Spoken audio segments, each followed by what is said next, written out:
the rest of the fight. Yeah. That fight, shit, dude. It was a lot. It was bad, man. I liked it. I liked it too. Also, we are live now, so no one say anything derogatory. Thanks. How's it going, everyone? Welcome back to Broken Couch. Get an example of what I shouldn't say. Yeah, can you give like one example? All right, fine. I'll give you an example. I would like to come out as someone who is paid by our previous director, Dan Costigan, and say that is innocent. Who could be innocent? What? OJ? You got it immediately. Okay, I was going to say, like, that's the only time I've ever heard someone be like, is innocent. Yeah, Like, that happened when? it's a In stupid 2008? joke. It's like 96. Yeah, 96. I wasn't even a You were twinkle not in my alive. dad's- I wasn't even a twinkle in my dad's ball sack. You aren't even a sperm in your dad's eye. Wait, do ball sacks twinkle? They're supposed to. We're already off to great conversation topics for this wrap up. Well, hold on. I need to understand the balls. Twinkling. No.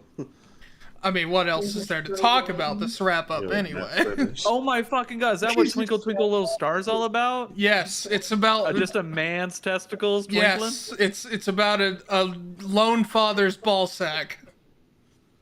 Damn. I missed maybe half a sentence there, and I feel like I really need it. My father wasn't alone in the endeavor of how I was created, but No, I'm not talking about your father. I'm saying the song "Twinkle Twinkle Little Star" is about a lone father. Who made his dick cry? It's about masturbation. So anyway, what are we talking about this wrap up? I completely forgot the format You're for running this. Well, There if isn't I- one. Yeah, No, there really there- isn't one. No, there isn't a format. Also, as a heads up to everyone, Adam is currently attending a singing competition. We hope he wins. Like 'cause that's- he's a. Go ahead. No, you finish. I insist. Were you gonna insult him? I was gonna call him a twink. Like the little twinkle little star he is. Yes. He's gonna go make his dick cry. Anyways, someone no, send Adam this clip. Someone clip that. Send it to Adam. He needs We to still- see it. we need to clip the part where Adam went to the bathroom and he pissed so fucking loud. When was that? That was when we were still in a studio. Yeah, that was in Dan's place. Oh, I remember that because I was the one that said, "Damn, boy, are you frying Chicken in there. Everyone was just quiet too. Even I so was. We were all- funny. Because Matt was like, and so the Yeah, it sounded like soda coming out of a soda fountain. Sound like a soda stream running. But yeah, I guess yeah, he's doing a singing competition. We hope he gets past this round. And if we get a text midway through, he should be joining us. And Matt said coming. That's hilarious. We'll just see what he says. Your message coming. Yeah. I thought about spelling it different. Bro, don't dox yourself by your information, man. Me? Yeah. I dox myself? No, you didn't. You doxed today's date, though. You did. You can't even read We're it. fucking streaming. Who's gonna know that this was recorded on April 16th, 2023, where I famously said out loud that I am paid by Dan Costigan that is innocent. So anyway, All right. what'd you all right. guys think of the campaign? I loved it. It was great. Yeah, I was honestly, it felt like an eternity for me. I'm gonna be real. It was weird. It kind of reminded me of our home campaign, which went on for 3 years, where it's like, thinking about it, it wasn't that long. It really wasn't. but it felt long. Yeah, well, I mean, the problem with the home campaign is we literally compete like twice a year at best, and then we finally wrap that shit up on my birthday. Yeah. Which, thank God. Yeah. Yeah. I wasn't there for much of the home campaign. I came in like in the later part. Yeah, but you still were at the end. Yeah. Yeah. It was definitely this campaign, like I think the reason why it took so long. It's because we had to keep taking breaks between, Yeah, because took its own breaks. I could Yeah. not have a session where no one could be excluded. Yeah. It'd Because be like that though. it was very important that everyone be there at the end. Yeah. Yeah. Yeah, namely Adam, that bitch. Adam has shit going on. It'd be like that. And also we had to take like a month off for the holidays and stuff. That's true. Yeah. I mean, yeah, I'm not even necessarily referring to that. I'm just literally referring to the fact that after that, for like 2 straight weeks, Well, and then like another, we get 1, and then 3 more weeks, and then another, and then 2 more weeks.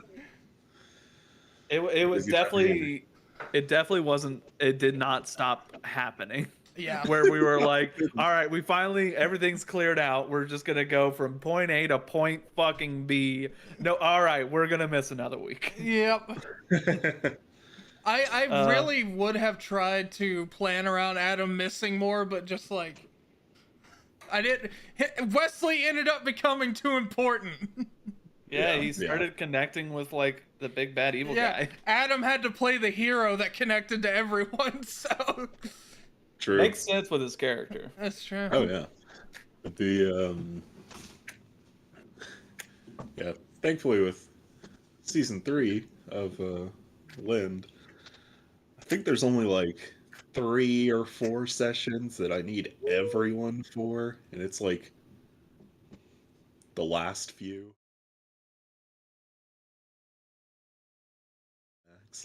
Emmy doesn't get a solo episode because last time she got fucking stabbed. Yeah.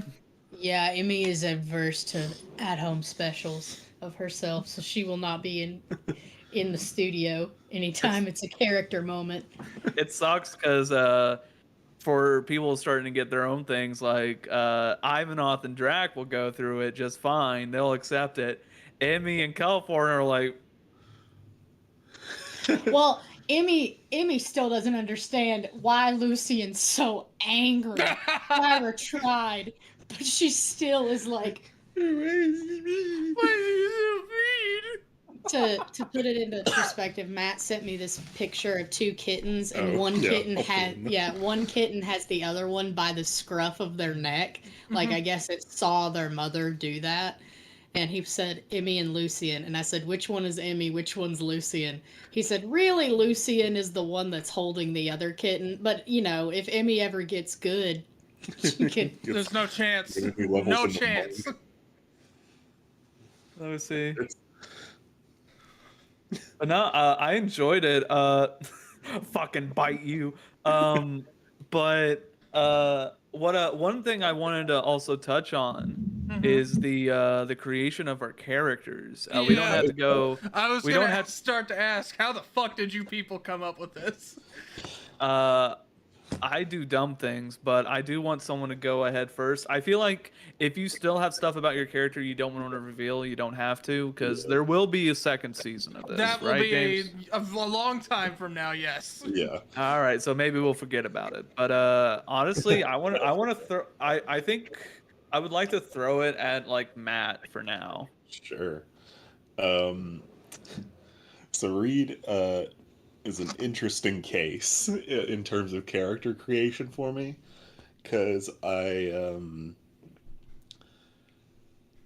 was falling down an old familiar rabbit hole around the time that James started the campaign. Some of you may be familiar with Star Kid Productions. They make plays, like satirical plays, and they're great. Could not recommend them more.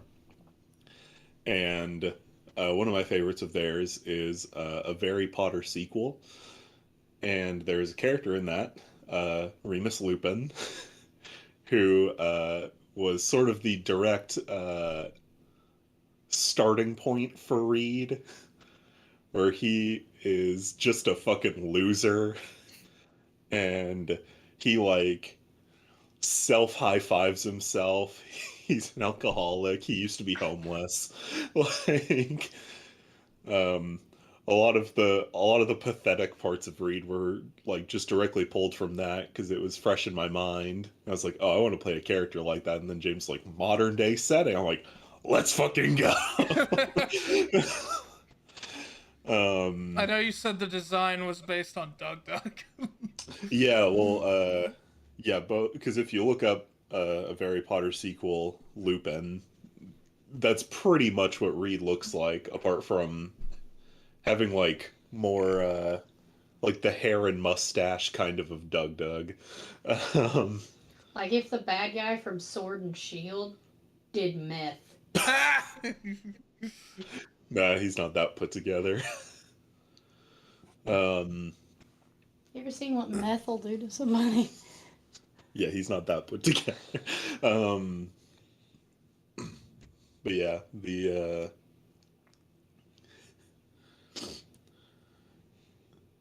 and then, funny enough, while I was working on my backstory, and I won't go fully into it because not all of it like came to the front, I actually took the backstory for a backup character that I had for Grant's superhero campaign. Which may or may not happen at some point. May or may hopefully. not. I hope it does. I do too. I'm ready for play Max Thorn. But that backup character was actually a twist villain who had a grudge against the party because of his backstory. Where like, Excuse you know, if the party's reckless or something, I could play that character and be like, hey, yeah, your guys's like recklessness got my dad killed. Like he was killed during one of your fights with some villain, and then my mom killed herself. And so, you like, said, I flip had it and to, reverse it. yeah, and so I had to, you know, raise my my sibling, whoever it was, on my own, and now I'm gonna fucking like get back at you guys, you know. I'm gonna kick your fucking ass. And so I took that and turned it, I guess, more how Matt would react to a situation like that, of just kind of be like, okay, reprocess this, and, you know, make sure my sister is taken care of, and everything. And of course, Rita's more selfless than I am. Because, yeah, yeah. Like, his sister was basically his whole life. And, yeah, he just kind of came from that. And, Side note, real quick. I yeah. made this campaign as a comedy campaign. And it ended up going to some really real territory. Yeah, I was told it was a comedy campaign. I'm I like, was never told that. I was not told that. I was never pretty informed that I'm it pretty was a sure I comedy at least campaign. told Matt at one point. You did not tell me. you told me because I was the last addition to this campaign. You were like, hey, pick your god, and I was like, oh, of course I'm gonna pick Dionysus, and then you were like, can't do that, Adam's that, but also it's a comedy, and then you just ran away, and I was like, okay. No, okay. I did suggest that Adam was doing Dionysus, and I said you should be siblings. No, I was the one that said, Adam, move. I was like, let me in that womb. I am fairly certain I was like, why don't y'all just be twins? Incorrect. That was all me, gang. I don't believe Adam- that for a fucking second. Meh. I feel like that was after a session. It was after. It And- was no. It was definitely No. it was Yeah, planned. the It was first- planned way the before. first episode. Well, no, you no, it literally was- called each other twins. No, not one of these sessions. It was after like a Lynn session, Okay. and you're like, No, Oh, yeah, Piper, pick a god. Yeah, and I was like, of And- course I'm gonna pick Dionysus, and then And then then- Adam goes, oh, I'm Dionysus's son. Yeah, and then I think you were like, Move. want to be siblings? Yeah, and Adam went, He's like, sure. I think. all right, so that's 2 for I think I've got my a brain. pretty good memory. Well, I don't. So you're wrong. You count as a half. And I don't trust Says Jack's you. memory because he thought he came up with Nevia. All right, listen, motherfucker. No, we're ending this right fucking now. You know why I thought I came up with Nevia and why I kind of still do think I did? He still thinks. Why? You know why? No, say it. Because I literally fucking, you know how I make my fucking characters. I think of one Uh-huh. thing, another thing, put it together, and it's dumb, right? And I Mhm. was like, all right, he should also have like a first mate. And you're like, all right, cool. Yeah, What? he's- I'm like, well, because he's a fucking little scampy guy, we should have like a big fucking like Yeah. Goliath. And I was like, maybe make him a swashbuckler or something. And I was like, I'll think of a name. And you're like, Nevia. Nevia, do Nevia. And I was like, all right, they're Nevia. Because Well, I yeah, was 'cause already I- thinking of a Goliath. And I was like, let's do Yeah, that. so because I think we were talking about it, and you were like, okay, have a first mate, make him kind of big, like a larger race or character design. I'm like, okay, well, I had this NPC I was gonna use elsewhere. I'll just move her over here. Yeah, Yeah, and This is then that, cool. because I was like this, and you were like, oh, this, and I'm like, all right, and then we started talking about it more. I don't want to discuss how I came up with Emmy, so Well, that well, we're don't- discussing. that we're will, not- that we're not will- discussing that that. will never happen. I can easily discuss Kelfor anytime because it's hilarious because each of my characters are made the exact same. Anyways, Matt, I do you mean, have I any think more? I got it. I think I got it the most I've- complicated. I wanted to play a wizard. Mine is surprisingly more complicated than that. Mine is so like convoluted, and like it's not tragic or anything. Like her name does have some like personal context to it, but like what she looks like in the scariest she appears came from a space of pure terror that I had at one point. Like Emmy at her scariest, all I'll say is came from a place of my own, from terror.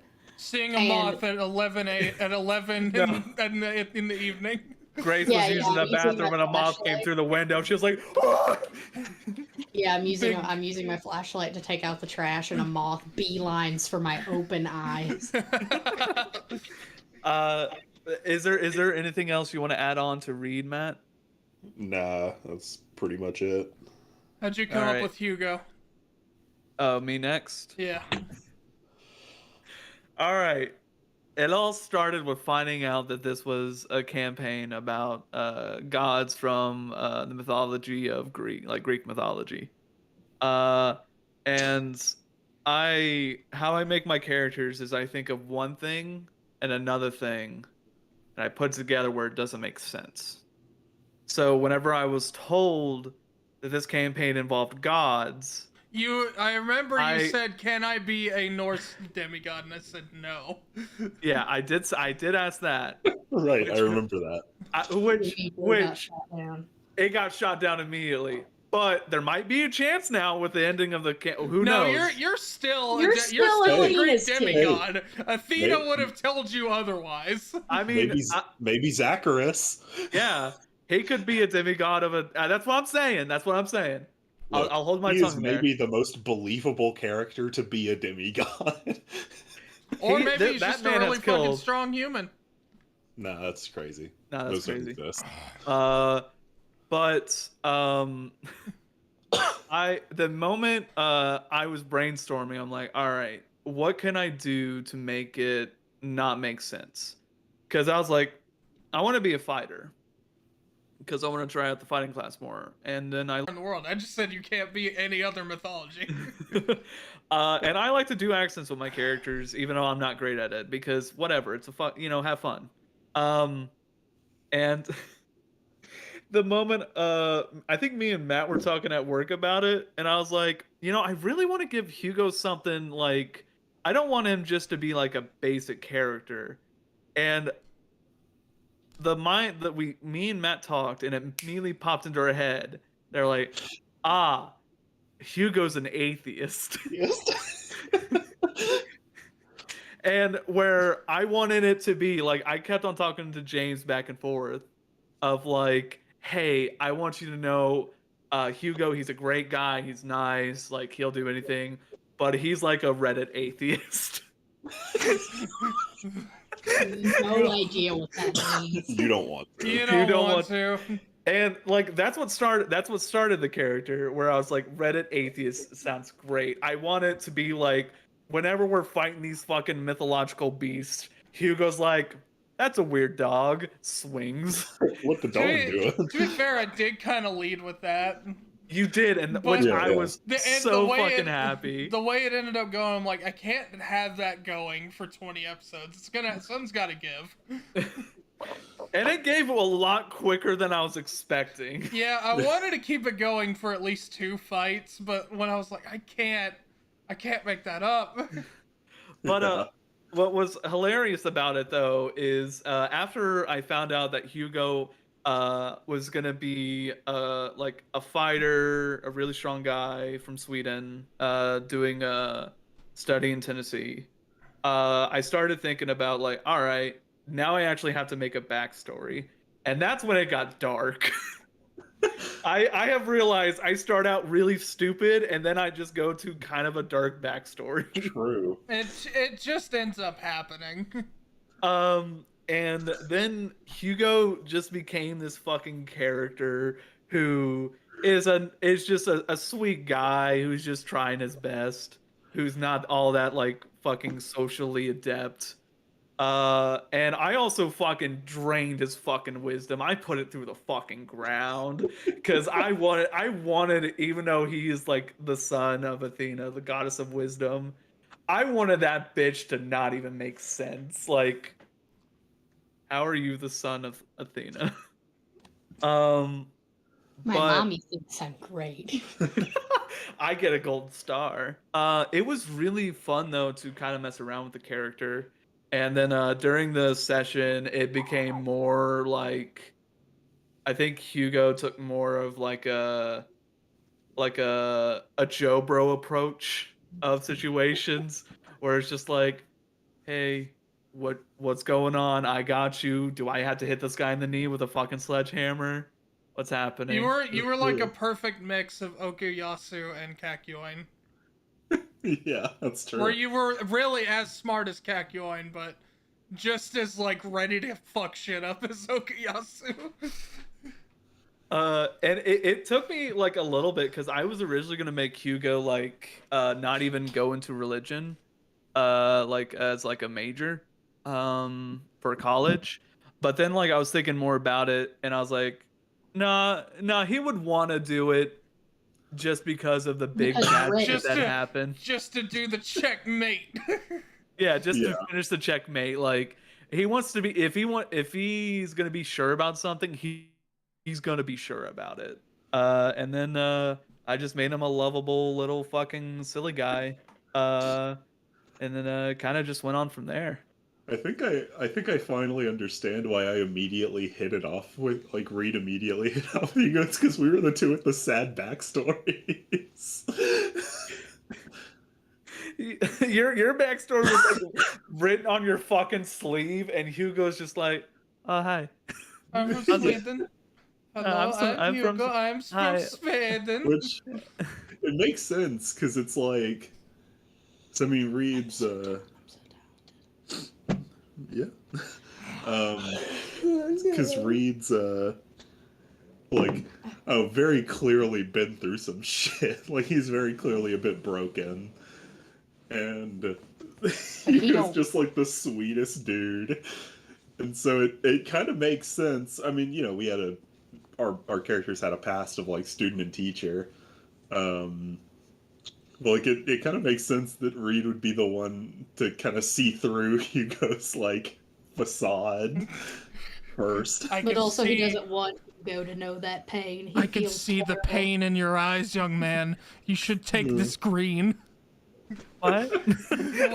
Also, the whole fucking thing about fucking Reed slipping Hugo some fucking weed and Hugo using it for tea is still the funniest That- thing. Genuinely hilarious. I'm so so glad that good. happened.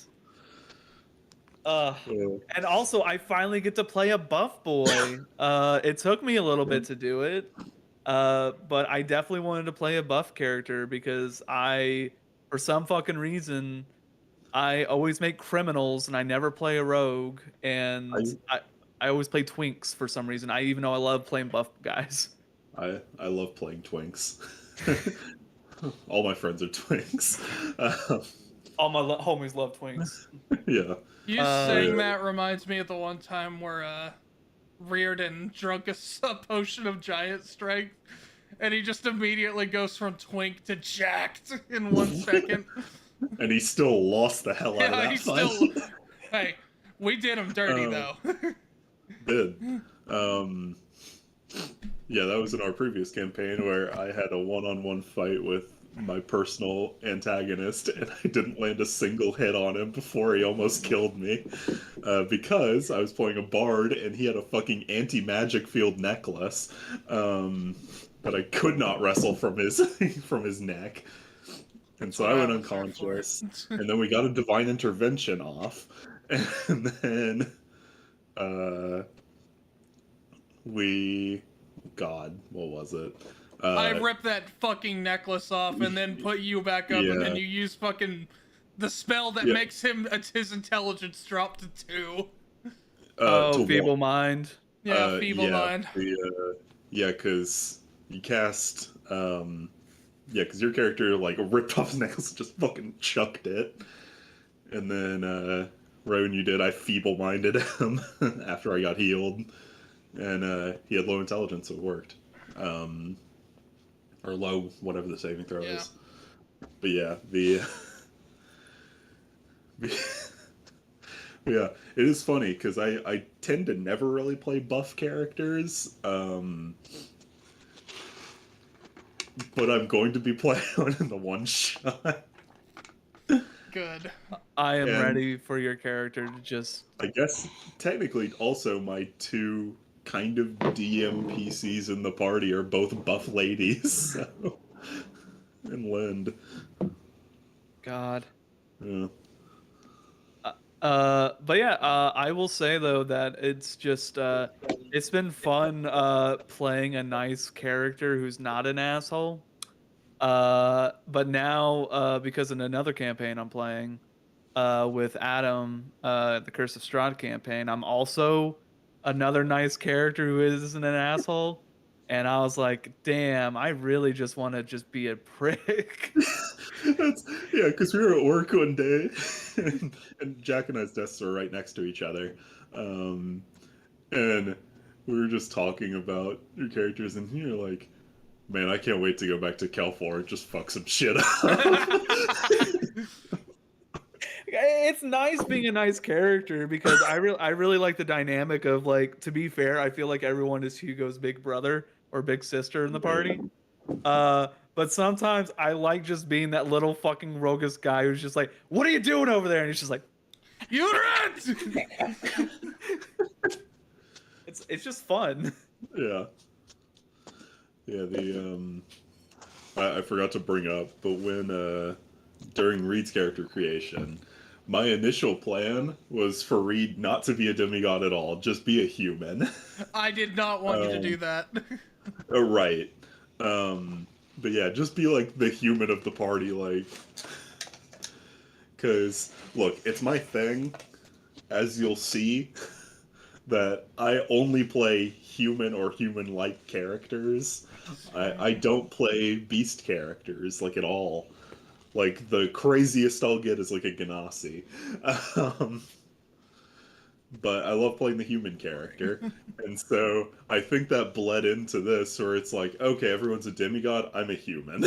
I'm just a regular dude. And so is literally Um, everyone else. Yeah. Well, it's like, but they're like half god. He's just like, I'm just here. Nope. I was not gonna let you get away with that. Yeah, totally. And then you looked And- up gods, and then you found Yeah, a you were like- goddess of depression and Yeah, anxiety. you're like, pick a god. Actually, no. You found a god of shit and Yeah, excrement, you found and a I said feces god. absolutely not. I said absolutely not. I did. We just like, you have to be a demigod. I'm like, damn. Okay, I'll find something. And well, because I didn't want a like known god. I wanted because Greek mythology has so much nonsense in it.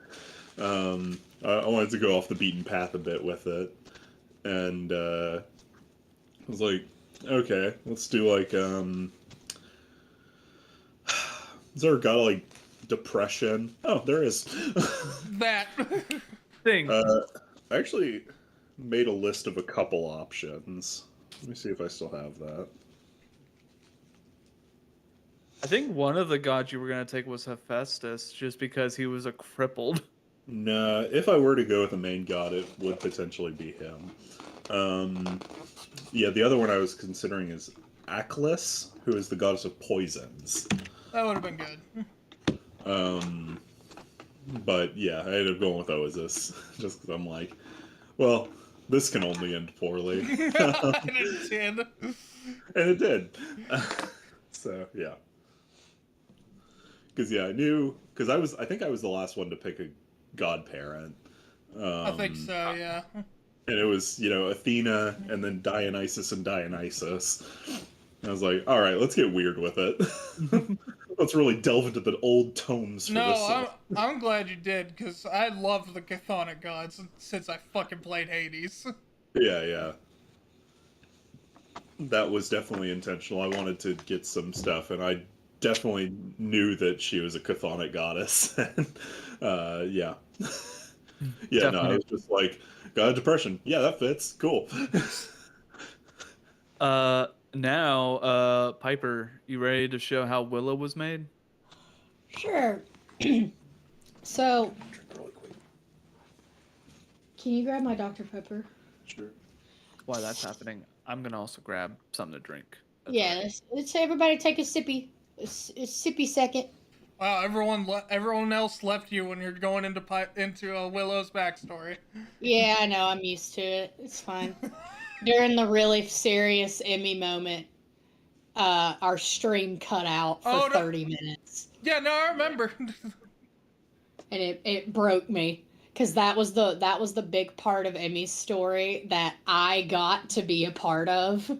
I came up with it. Well, thankfully, a lot of it was Thanks. like we were at kind of a good stopping point. No, for it. we weren't. Well, Emmy was alive. Stabbed. No, she had come back to life by then. She had No. Emmy got stabbed, and that's when Uh-huh. we cut out. no. We started going We patchy. ended the session with her getting stabbed, and then the next session is when things got patchy.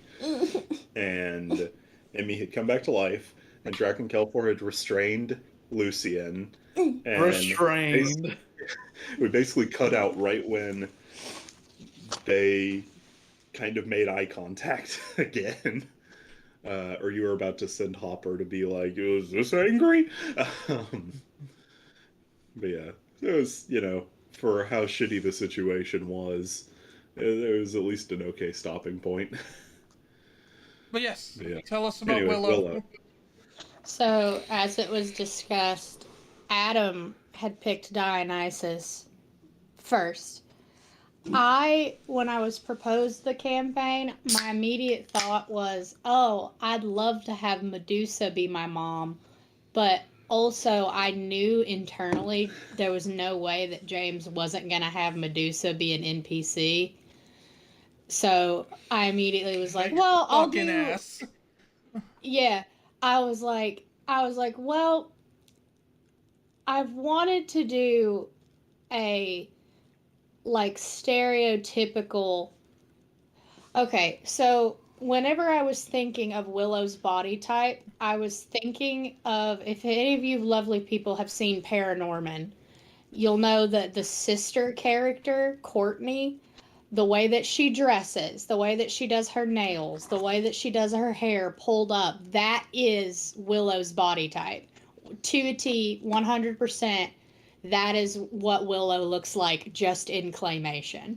So I was like, okay, well, let me try to relate that to Dionysus. So me and Adam decided that we would be twins, but Willow would be 3 minutes older.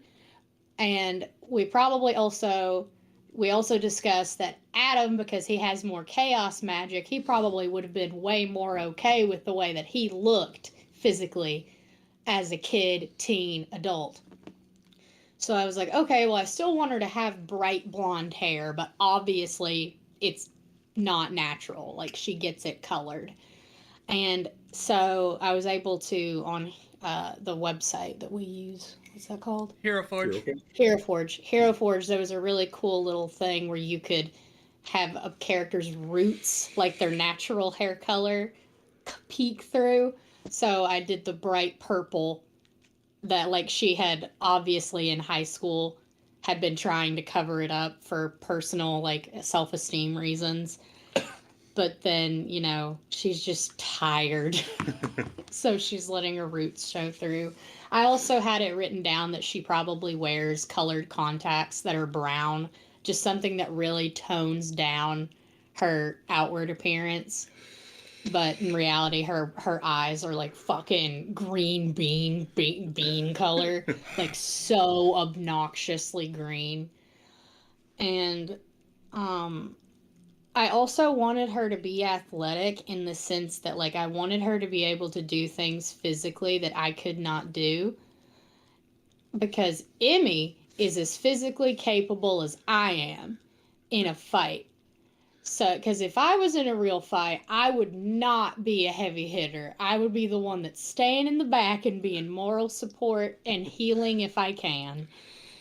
But with Willow, I wanted... It also didn't help that I was rediscovering the 2010s bad bitch music. Like, it really didn't help that I randomly listened to Cannibal. And It's a banger. yeah, it is a banger. And I also, when I saw Adam's Hero Forge character, because if I'm doing a character with someone else, or like I'm theming my character around someone else, I want them to go very hand in hand while also being individuals. Because, you know, when you deal with the twins aspect, there's a lot... I'm a psychology major. There's a lot psychologically that goes into twin mentality and mindset. So I wanted that to be expressed in Willow's physical design.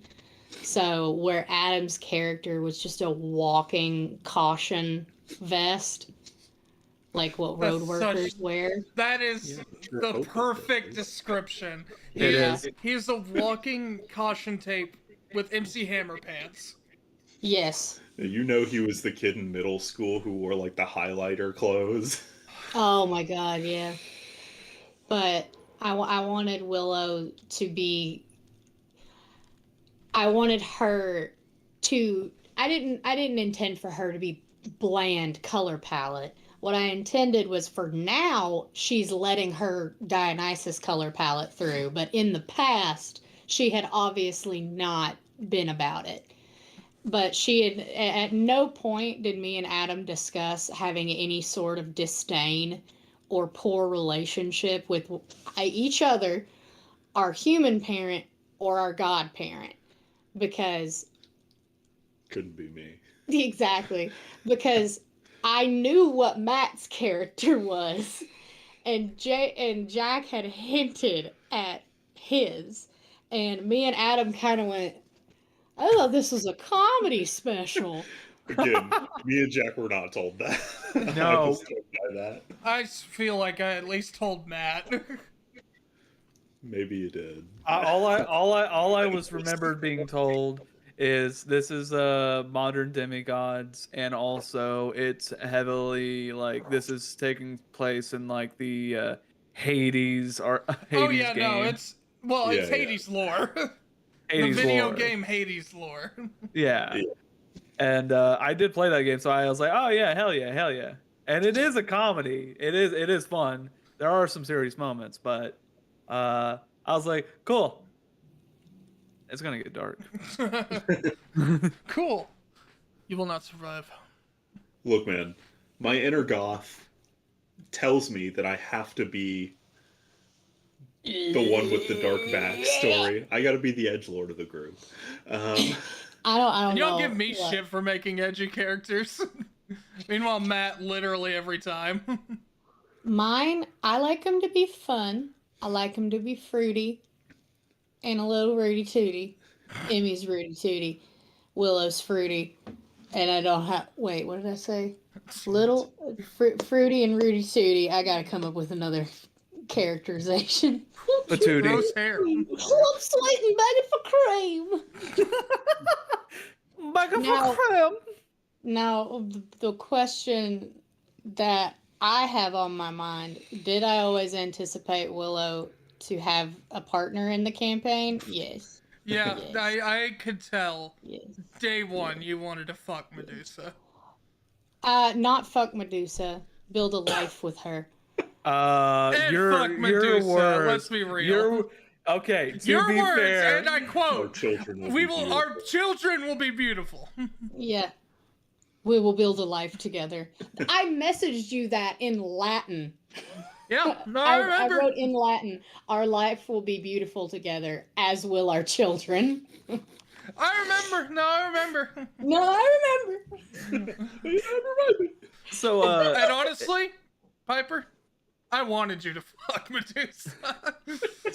So going on this tangent, relationships in this story, let's start from Piper going in opposite direction. The Medusa relationship, I know you're aiming for it, but like, how'd it go for you? So I have to have visual representation of what a character looks like. Oh, don't worry, I And, had it like, prepared. Yeah, exactly. Like, because I need to know. I know what my character looks like verbatim. Yeah. Like, I could, like, if I was out somewhere and they're like, "Hey, you can design an action figure and I'll print it for you instantly." I want to be able to be like, "Da, da, da, da, da, da, da, da," and then be given a perfect model of a baby that I made in my brain. So that's why in Matt's campaign, he goes into like what characters wear and stuff, and that helped me because James also did that with Medusa, Mhm. but he for some reason was like, "She's in a little maid outfit." That's what she looks like in Hades. I'm gonna make this very clear. In canon, Medusa wanted to wear that. All right. And it also was really interesting how you brought up when she's on the human world, like when she I guess commissioned to be on the human world, like when Is able to, yeah. is able to, she resembles her Greek paintings. Yeah, closer, yeah. Yeah, I thought that was really I- interesting because as a history and also women's history fan, Medusa, before she was turned into a Gorgon, she was completely unconventionally beautiful in Greek times because her face did not have the cut jawline, the very prominent nose and Cupid's bow. She had a very baby face. And so it helped that the fan art that James had sent me of Medusa was so just cute. She was cute, even in Gorgon form. Yeah. I'm trying to find it, by the And way. as Design for in Hades is very round, shapey. yeah, round. And as for my relationship with the mom, our mom in the campaign, my mother is in real life is the single most important person to me. My mom's great. I love her. It was just me and her against the world when I was 8 years old up until I was like, no, longer than 8, because I was attached to her at the hip as a kid. But then my dad came into my life, my non-biological father. So I wanted the relationship between at least the parents to be good, one that is well, well established and respected. As for Wesley, I don't have any siblings. Yeah, no, she's right. I'm kidding. Yeah. I have a biological sister. Me and her do not get along.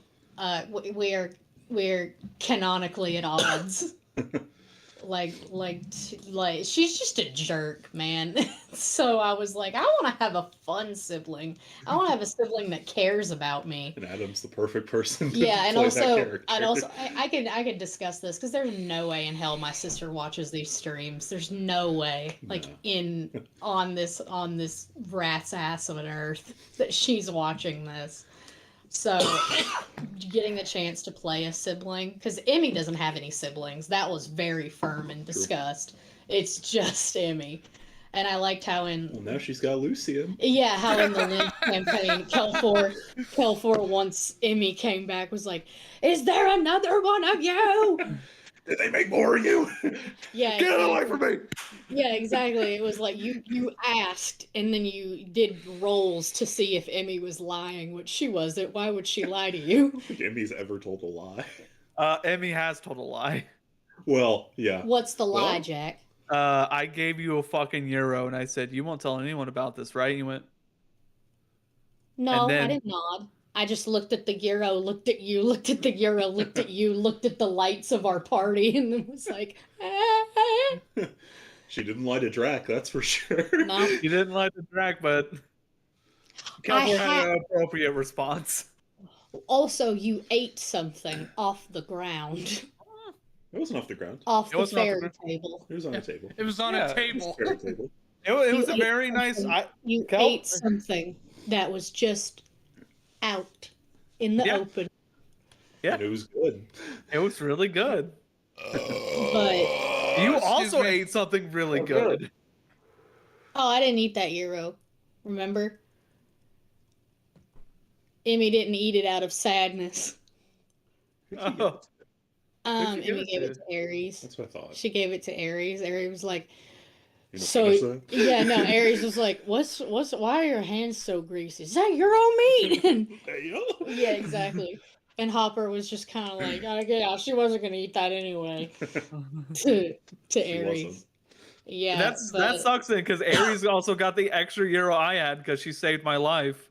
I remember. I was just like, Yeah, I couldn't remember if she had just had that one or if you had given it to someone else or if she had eaten both of them. she got fucking both of them in the end because I thought you Bofa. ate it.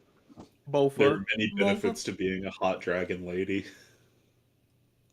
I Not just Kelfor. remember you did 2 For rolls. Kelfor. You did 2 rolls to see if Emmy was lying about a murderous other moth child that she presumably would just have to avoid at her temple, who is a completely different species of moth.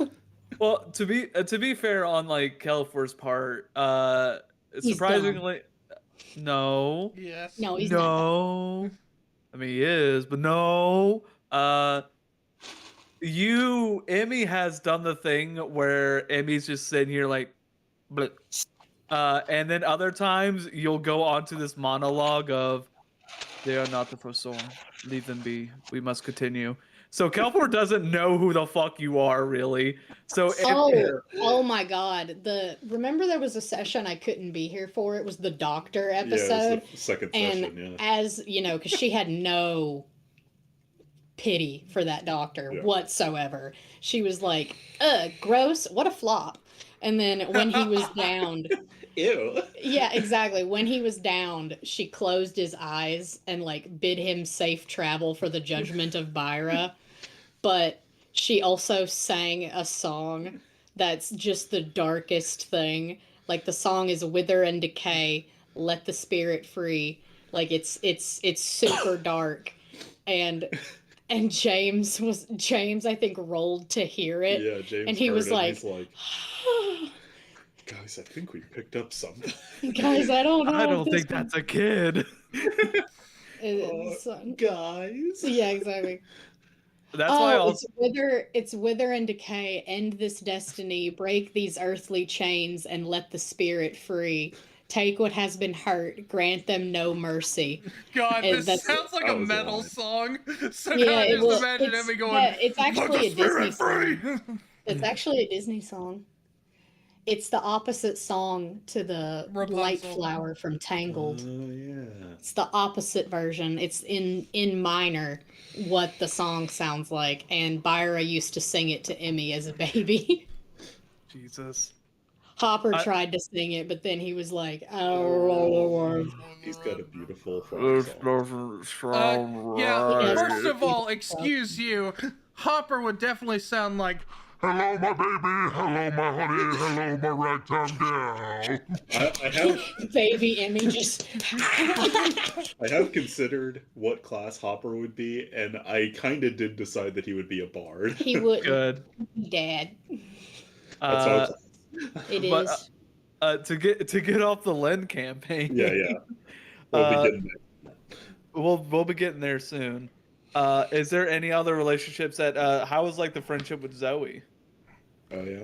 I wish that got I know, I I wish it wanted to got go more in explored depth more. with that, yeah. because that was just how me and James interact with one another. Literally. That's how I Just, talk to "Hey," Viper.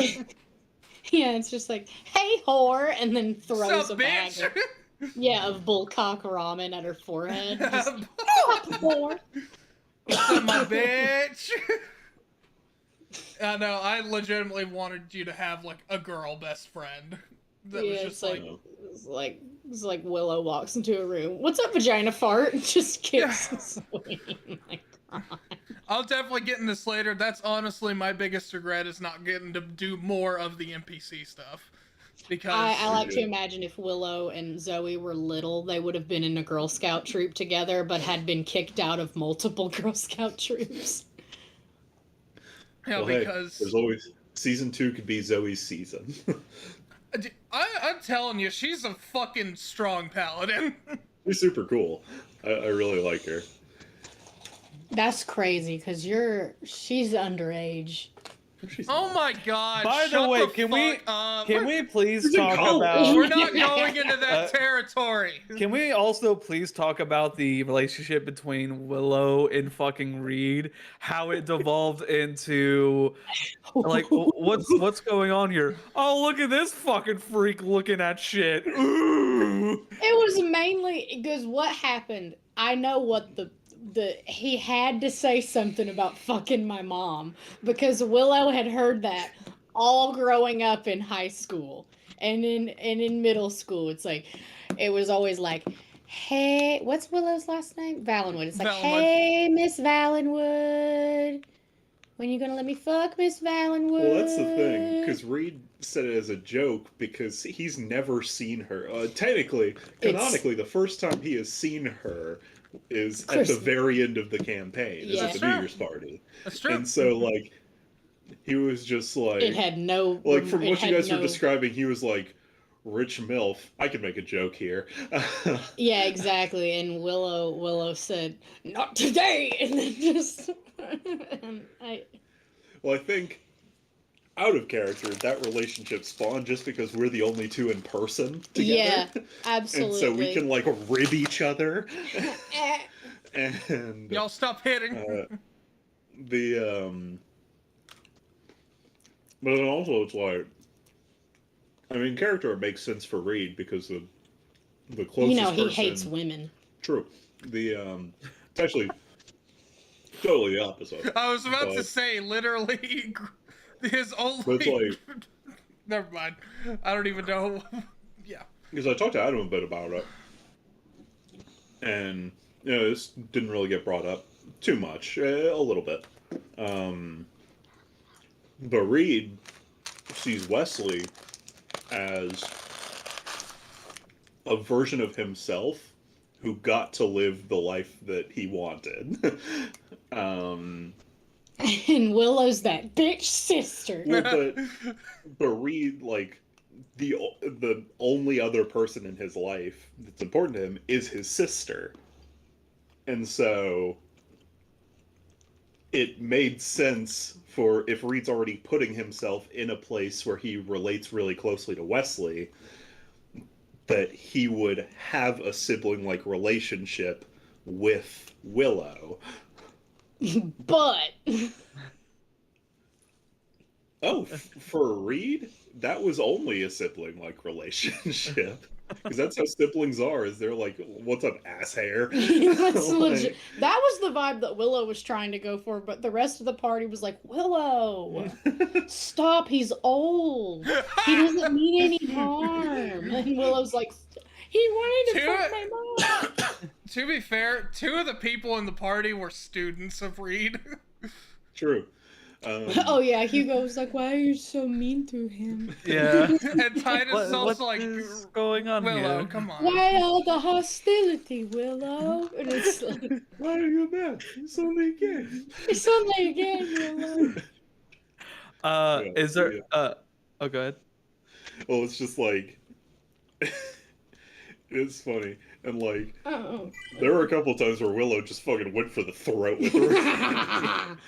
But That I'm a younger sibling in real life. Oh, yeah. So and in this kind of dynamic, they were.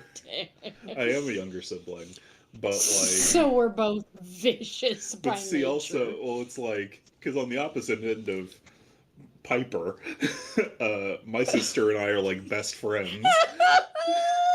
So, An actual real life attack. Piper actually took damage. Ah, Damn. so like, it's scalding. and so like, I'm feeling and it. so I was just playing it like, yeah, idiot, what's up? And you're like, yeah, you freak, you ugly freak. Like, yeah, Yeah.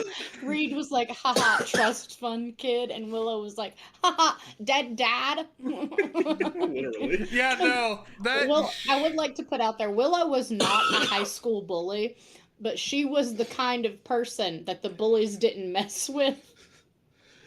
Because in real life, Piper had $50 stolen from her, and as retaliation for that $50 being stolen, she sat in the lobby that the person worked at and ate slowly and watched them work for 8 hours With her biker dad. with my biker dad. Like, we drove up on his Harley. But Willow was not a bully in high school. She was not. well, Piper is the victim. but the thing is like, because like dead dad jokes and stuff, like Reed doesn't care about those, because like, you know, with a lot of D&D characters, you get, with tragic backstories come unresolved trauma. But with Reed, I wanted to play a character who had resolved his trauma, because, you know, it's been like 20 years since his dad killed himself. Yeah, you raised a whole kid. Like, yeah, yeah, like, you raised the whole kid. he's grown past it. And that's why it's like, yeah, he's snarky towards his mom because She wasn't there. The bitch she wasn't. deserved Yeah, it. because She she wasn't left there, before she buddy. came back. And so her being like, "I'm so sorry, I wasn't there." He's like, "Yeah, fucking stuff it. I don't care." Where No, was I'm all the honestly Christmas glad you presents? stuck to that. I Yeah, kept putting and that there so- because I'm like, where's he gonna go with this? I just am curious. Well, yeah, because it's like, you know, it's like Reed's kind of done with that part of his character arc, you know.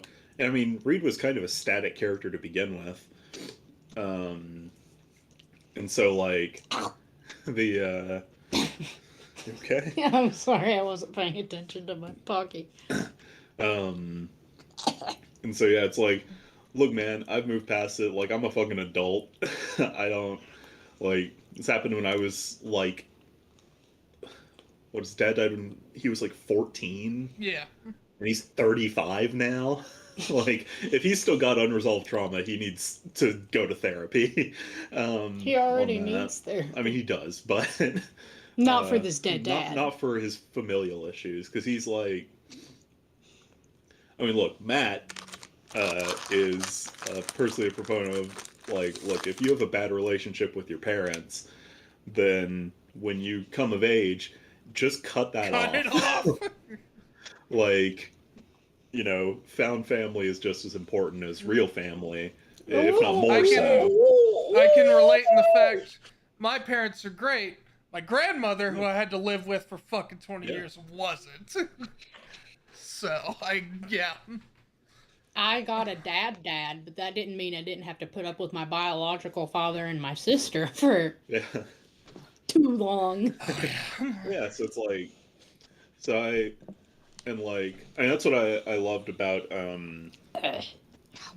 Titus and what he was going through. Yep. Because it gave Reed an opportunity to kind of be that advisor for him and be like, because, we kind of had everyone kind of reconciling with their, Hugo made up with Athena, which is like the healthy end of an absent parent. Yep. Where it's like, hey, I fucked up and I want to make amends for that. And, they didn't do anything too egregious. So it's like, yeah, okay, we can try and work this out. And there was something else. There was someone else who was like, seeking forgiveness. I can't think of who it was. It was. I'm pretty sure it was Zeus, not directly though. Poseidon. Poseidon, but Zeus is I actively trying to change who he was. Yeah, that is what it was. Because like we went to Mount Olympus, and all the gods were like seeking not forgiveness, but seeking reconciliation, seeking redemption, for all the shit they did. And so forgiveness was kind of being thrown around a lot, and I wanted to be there for Titus to be like, look, man, sometimes it's better not to forgive. Like, forgiveness is not the only answer. Sometimes it's not even the moral answer. like just do what you feel is right. And yeah. Like how it's truly ironic because of all the Greek gods, like the main ones, Poseidon is my favorite. I just think the idea of him is such a cool thing, but God, reading up on him is like, you are the worst. Yeah. Except for Dionysus, because Dionysus, according to my research, has never. It's just a bro. He's just obnoxious. Yeah, no, he's just a little bitch. Yeah, yeah, because like I kind of viewed Poseidon externally. I think James, you've played The Wolf Among Us, right? I've also played The Wolf Among Us. I have not. Like, I have. oh, you haven't? I've played The Wolf Among Us. Totally should. It's incredible. It's a beautiful game. And there's a second coming out. Nice. I hope. Is it? I thought it got fucking canned because of Telltale. It's Telltale. Well, Telltale closed and they canned everything, but then they came out and they're like, "Hey, we're making a Wolf Among Us 2 as like a last project." I and it's supposed to come out this year. I don't know if it still am is. Holding out hope that it'll be real, but I don't. I'm not expecting it to. The first one came out a decade ago, and it's still so good. It's so good, but it's so good. Poseidon reminded me a lot, and actually, Bigby Wolf was kind of an inspiration for the detective side of Reed, where it's like, he's he's a detective who is in this fantasy world. Oh, okay. I thought you were talking about like in no, the noir, not like character kind of thing. The noir, but like no, in terms of like practical stuff, he's more based on like Riz Gutgak. He's based off a monk. He's based off Who Bam Flim Flom. Like I don't know the context. Yeah, watch Fantasy High, Piper. Please watch Fantasy High. It's incredible. Slip Slop from Planet Boojan. But no, just like sort of the concept of this detective in a fantasy setting, And who's he got like- stuck with the big bad wolf. Yeah, exactly. Yeah. I fucking love that game. It's so good. But I saw Poseidon as like Bluebeard from that game, who's like, you know, he's a douche, and Yeah. everyone just kind of puts up with him. But like, and you know, real world Bluebeard, not a good dude. You know, a child murderer. Yeah, I was about to say, give them some context. Like the real world story of Bluebeard, and so in Wolf Among Us, he and the Fabled comics as well. Like he's like, look, I have a bad, like I've done some shit, and I'm past that. I'm working on it. You know, not killing any more children. Because Bluebeard in the game was like, what That I is- did doesn't excuse it, but Right. it explain what happened to me explains. Yeah. It doesn't excuse. And he's still like a douche. Like he's still like the fucking Squidward of the game. Like he's just like bringing the whole room down, you know.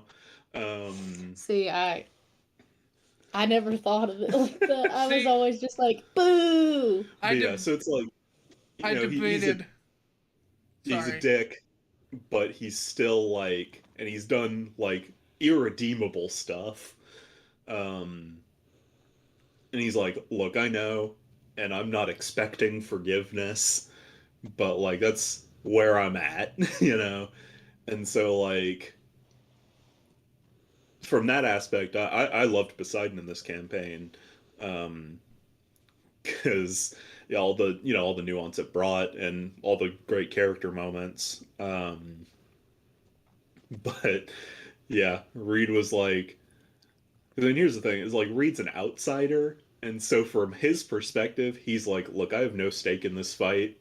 Like during that whole thing on Mount Olympus, Reed never said a word. Yeah. Um. Listen, we had to have one fucking argument on Olympus. and I'm Oh like, yeah. Titus would be the one to do it. Yeah. But like, you know, Reed was like, I have no stake in this, and he's like, oh, Willow's, you know, not doing so hot at this moment. So like that's something I can do is just like go and sit by her. Give her a cigarette and be like, Oh yeah, just be like, Kyrus? yeah. I yeah, 'cause will that's kind of say, the I debated for a very long time, since before the campaign started.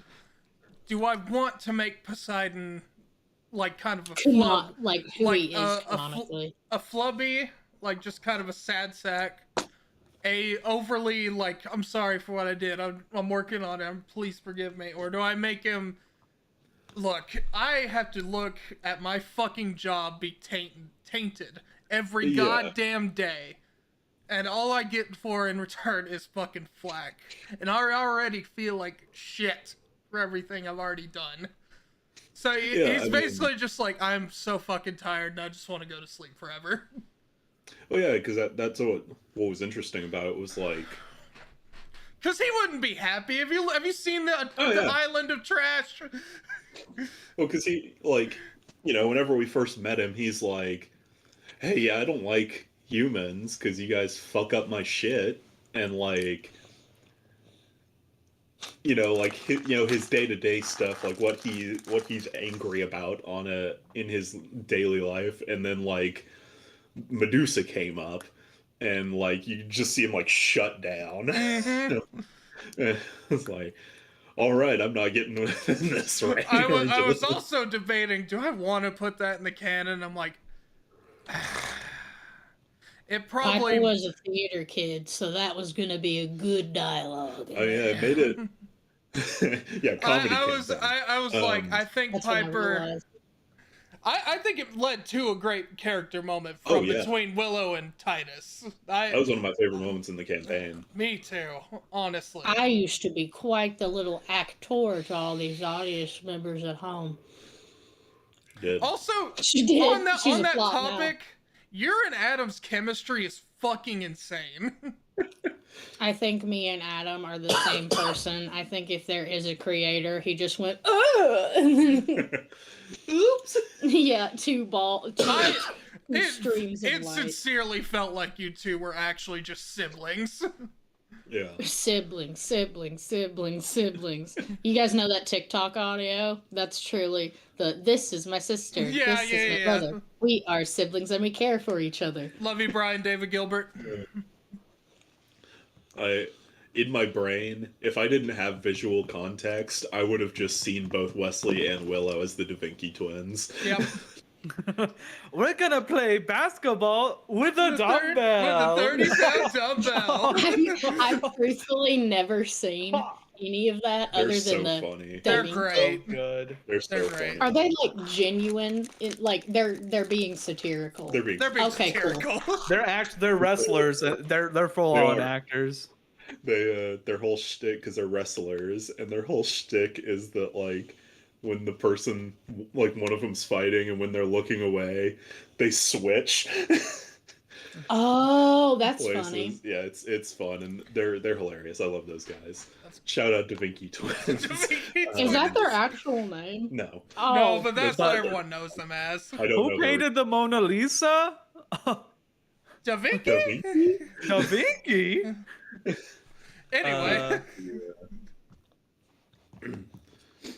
But yeah, I guess in terms of relationships, Reed and Chris. I wanted to bring that one up because that one was just I kind was of pushing- like, Look, the similarities are right there in front of me. I'm like, Oh, totally. honestly, Chris is a little sad, bit. sad. No, Krista was kind of desperate for someone to be like, you get it. You understand. Well, that's the thing, is like, because look, I love some D&D romance. Reed, I think, is the first character I've made where I've been like did not even consider romance when making it. Because like, I feel like an apt comparison for that is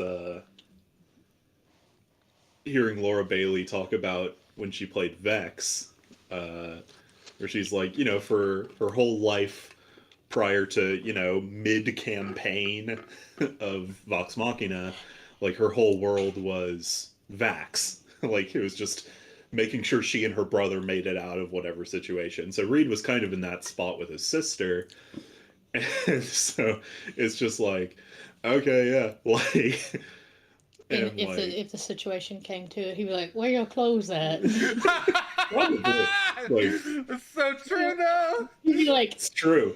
like if he walked in on somebody naked. Oh, pardon me. Yeah, depending on the character, that'd be such a funny thing to animate. Each of our characters walking in on somebody naked. Willow would be like, "Oh my god, titty!" Reed would be like, "Oh, fucking lock the door."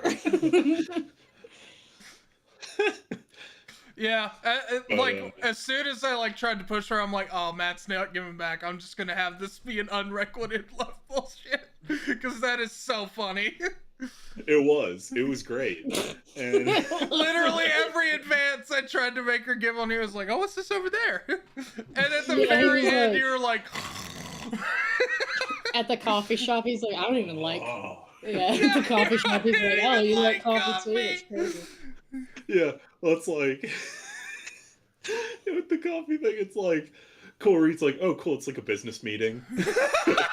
Like, damn, bitch, you like coffee too? That's crazy. Yeah. it's literally, oh god, I remember just an old sketch from somewhere. I don't even remember what it's to. It's just like guiding lights to me, and you're just like, what's that over there? damn, that shit over there look interesting.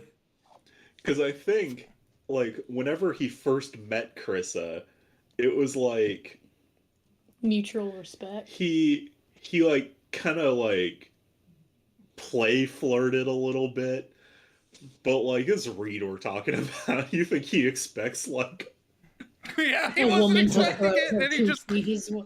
you're A literally woman to just throw her too, coochie his way. you're literally Like- just too himbo energy to get the signal. well, that's just like that's just because Reed is like, he's the kind of professor who's like, hey, I'm your professor, but like don't like call me by my, like, very Russ Harper kind of professor, Mhm. which is a reference for only James. Yep. Everybody Very has awesome. a teacher like that. Like Oh, yeah, your just like, your Russ was my Kyle Beery. Yeah, Like like Kyle Beery. Your Russ was my Matt Waters. Yeah, so like, everyone has a teacher Yeah. of like, look, man, we're just chill. Like, I respect you, you respect me. like Reed is the professor where it's like very clearly this guy has had a past of like sex, drugs, and rock and roll. um Except with Reed it's not the sex or the rock and roll. It's just the depression and drugs. Just the drugs. the 3Ds, But, like, gamer. that kind of professor who's like, look, I get you on a base level, we're chill, like mutual respect kind of thing. And so like Reed's very casual, and so in order to like break things down, he goes to the awkward place first. So like with Krissa, it's like a little bit of flirting. All right, nice to meet you. Hi, I'm here for a job application. And to be fair, at first she was also like, "Yes, nice to meet you all," and then eventually was like, "Hey, can I talk to you real quick?" Damn, this macaroni noodle looking fine though. Yeah. It's literally like, "Damn, he looks like a rat from the lowest sewer, and goddamn, He do I looks want like do I want to bite?" This He little looks fucking like- manlet. He looks like if a Beanie Baby I'll got just- run over by a car. I'll just say it. Krista was fucking thirsty. She I was can fucking tell. thirsty. And it also makes sense because I was the only other character in her age range. Exactly. James said, "Romance now." No, I wanted Matt to keep James- rolling with it. I thought it was fucking funny. James has I two just put fucking up the sign that dolls. says romance ? And you're just like, what is that word? I, I don't know her. James is sitting over here like Kith. Yeah, Now, kick. yes, On yes, just a- genuinely just one of the funniest relationships in the game. I loved it.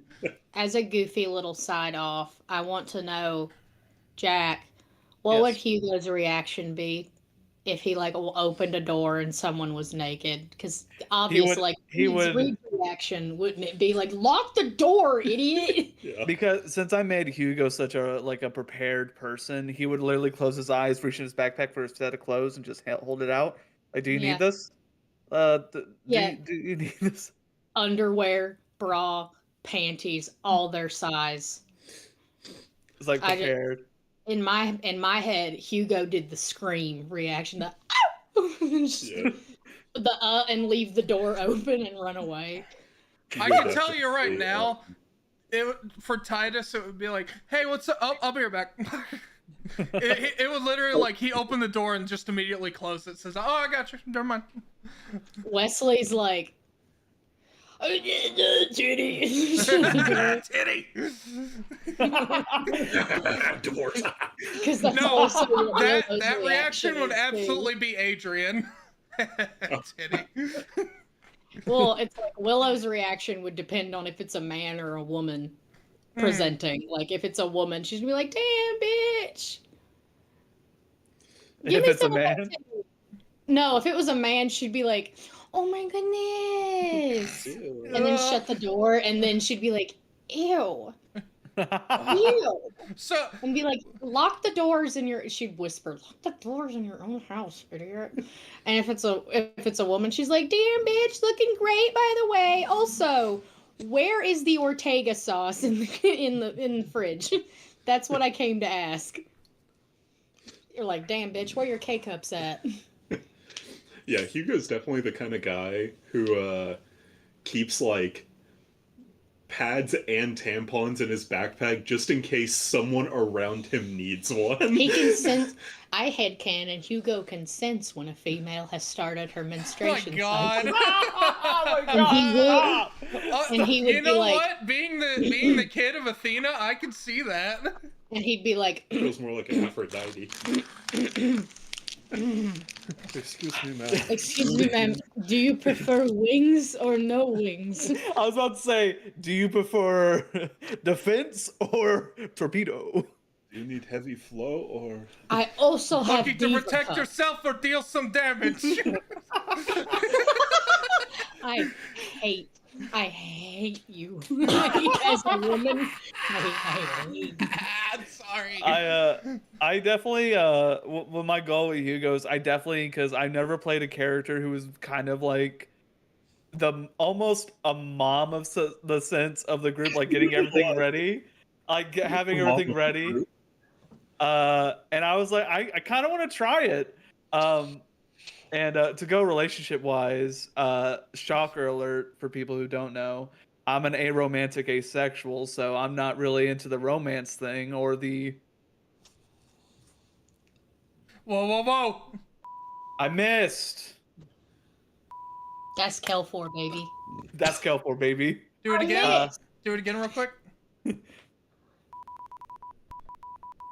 It's like Morse code. You're fucking it up. You're fucking it up. But pussy so hot it sounds like Morse code. Pussy's so hot, got my Doppler going off. Thank you for laughing. I needed that. That was good. But I never really focused on romance relationships in general. It's just never been a thing. I did try to do that. James and Matt will get this with Gex. I did like want to dip my foot into it because I told Adam whenever I made Gex, I was like, I do want. The reason why Gex would be looking around and staying with the party is because he's looking for like the love of his life. He's just looking for someone. And then I immediately was like, I'm not good at this. I don't. Also- wait a minute. Also, I'm asexual. I would also like to add on to that. Gex is a Kinku. Kinku's age really fast. But your age for Gex is still below the 20 line. No. Yeah, 14. Yeah, He's 14, but in Kinku years, that's like 20. That's like 18 or 20. Which Now I feel better. I always thought Emmy was way too fucking young. He's a 14-year-old. I mean, yeah, but Are you saying a 14-year-old's more dieable than a Emmy? I mean, I'll just say, be glad Adam has a DM and Emmy because Emmy would Gex lose lost an an arm. arm a couple sessions ago. Yeah, Gex lost an arm to save 2 NPCs. I have found out in that campaign where I said I play a nice boy, I play the moral boy, where I'm like, we need to save people, and everyone's like, let them burn. I'm there with you. I want to save Oh, people. Howie. Everyone else is like, what do we get from it though? Yeah, it's always fucking That's a Shane. hard one for It's Emmy. Shane, and then Alex would also always put in there like his character Yelric is like, I want out here, which is very valid. I also want out, but we also need to make sure we can save people. That's so interesting, Jag. I didn't know you played a young character because Emmy in that situation, she'd be like checking the recesses of her mind and would be like, Mother says we do not intervene when the fate is drawn. And she'd just sit down and start playing solitaire. well, Popper would pull out the chessboard. and then Right. Emmy would look at it and be like, "You beat me every time." No. It's hard being dumb. It's hard having a high wisdom, but no brain. No Anyway. brain. Off topic. Oh, go ahead. I was about to say, continue with Hugo, Jack. Okay. But yeah, I just never really aim for romantic things, which I need to get out of because that's one thing I kept constant with my characters, and I want to change that up because it's a character I make. It's not me. So I'm still like, maybe in the later season, Hugo might find someone. Hugo just hasn't really ran into anyone. I was hoping for Ivanoth and Hugo. But then no. Ivanoth and Wait. Kelfor. Ivanoth and Kelfor, but then Ivanoth decided to go It like happens every time. Fucking in Matt's campaign, the one character I made completely straight. Everyone was just like, God, what if he and Kelfor were together? I'm like, fuck Yeah, me, I I mean- guess. It was Emmy with the dolls going kiss. And then in the And they're fucking going, Strahd "Boys." campaign we're doing with Adam, all the NPCs in most of our group are women, and Astro is fully gay. Emmy's holding the dolls and just going, and And they're all the- both boys. All the hot dudes that are around Astro, one of them's a serial murderer, and even worse, a turbo simp. Even worse. Yes! He knows where his priorities are. But also a quick throwback to the thing where I'm playing a young character and wanting to save people. I will let you know, Piper, Gex is part of a circus, and he's performed in people a lot. He's also died 53 times, but that's nothing there, here or there. Hopper used to tell Emmy that if 54 will she be the one where we finally get him. Hopper used to tell Emmy when she was a baby if she didn't behave, the circus was gonna come and take her away. True. Oh my Yeah. god, the Witchlight Carnival is canon to Lynn. Well, it's because It's she definitely something that would be in Lynn. So because yeah. she knows that that moth people are few and far between, so she'd be like, I don't have any talent. What are they You're gonna in do? a freak show. Yeah, exactly. He'd be like, they're gonna make. Yeah, he'd be like, if you don't behave, if you don't eat your vegetables, the circus is gonna come take you. I told them our address. Oh my god.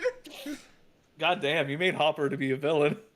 He had to keep her from staying out late, from hopping the fence. But to go back on Hugo, Yeah, sorry. I immediately wanted to make Hugo an only child because Jack has 4 fucking sisters and no brothers. So I was like, Hugo, only child, let's go. And then I wrote the backstory and I was like, all right, One Stepsister. sister. one sister, one adopted sister. Yeah, those don't count. Yeah. Yeah, they don't count. I definitely don't have an adopted sister in my real life family. I love you, Sarah. You're a great sister. Anyways, but it was really fun. Like, one thing I let James know, he was like, "Hey, tell me like who your like relationships are and everything." And I told him I would probably have like he already told me I would have one roommate, which was Titus. And I said, "Oh, I already made another roommate though, and their name is Adrian Greendale." And he was like, "That works." And I'm like, "Sweet, thank God." Yeah, no, And, you uh, have So you 2 have a roommates. rat. Rent's even easier. Yeah, Yeah. which makes sense because Hugo was also, which I'm really glad didn't last long, was working as a personal trainer at Universal Fitness. Yeah, no, I love that whole mini arc that you were a personal trainer and you're like, this job fucking sucks. But I also I'd have like a pretty close relationship with my father. So I definitely wanted the relationship with the father and like Hugo be really close. And I'm glad I got that a lot, you know, Yeah, good no. text messages every day. Zachary, I wish I was I did that because my dad fucking texts me every morning at 8:30 a.m. and says, love and miss you. That's Aw, adorable. that's adorable. He does that to everyone in my family, but I'm like, I will text him back. Hey, It's true. he can't help it. It's true. What? He said his dad doesn't know how to text. Oh. Uh, That's fair. My dad. Oh yeah, fuck. I was looking at my bonds, which I had a lot of people, and I looked at a guy named like Titus Lars. I was like, who the? Oh, Titus. Never mind. I just saw the last name, and I was like, what the fuck? Yeah, his last name was Um, Lars because I fucking love that name. It's a good It is a good name. But I also universe. oh yeah, it That's is Steven your favorite Universe. character? I didn't get terribly far, but yeah, he is.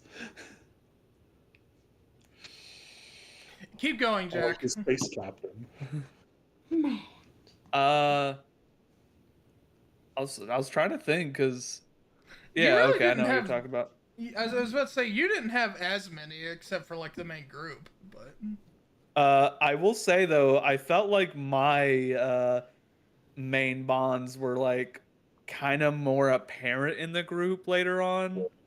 Like Willow and Wesley had their mom, Zoe, and Chad, And uh, Dionysus.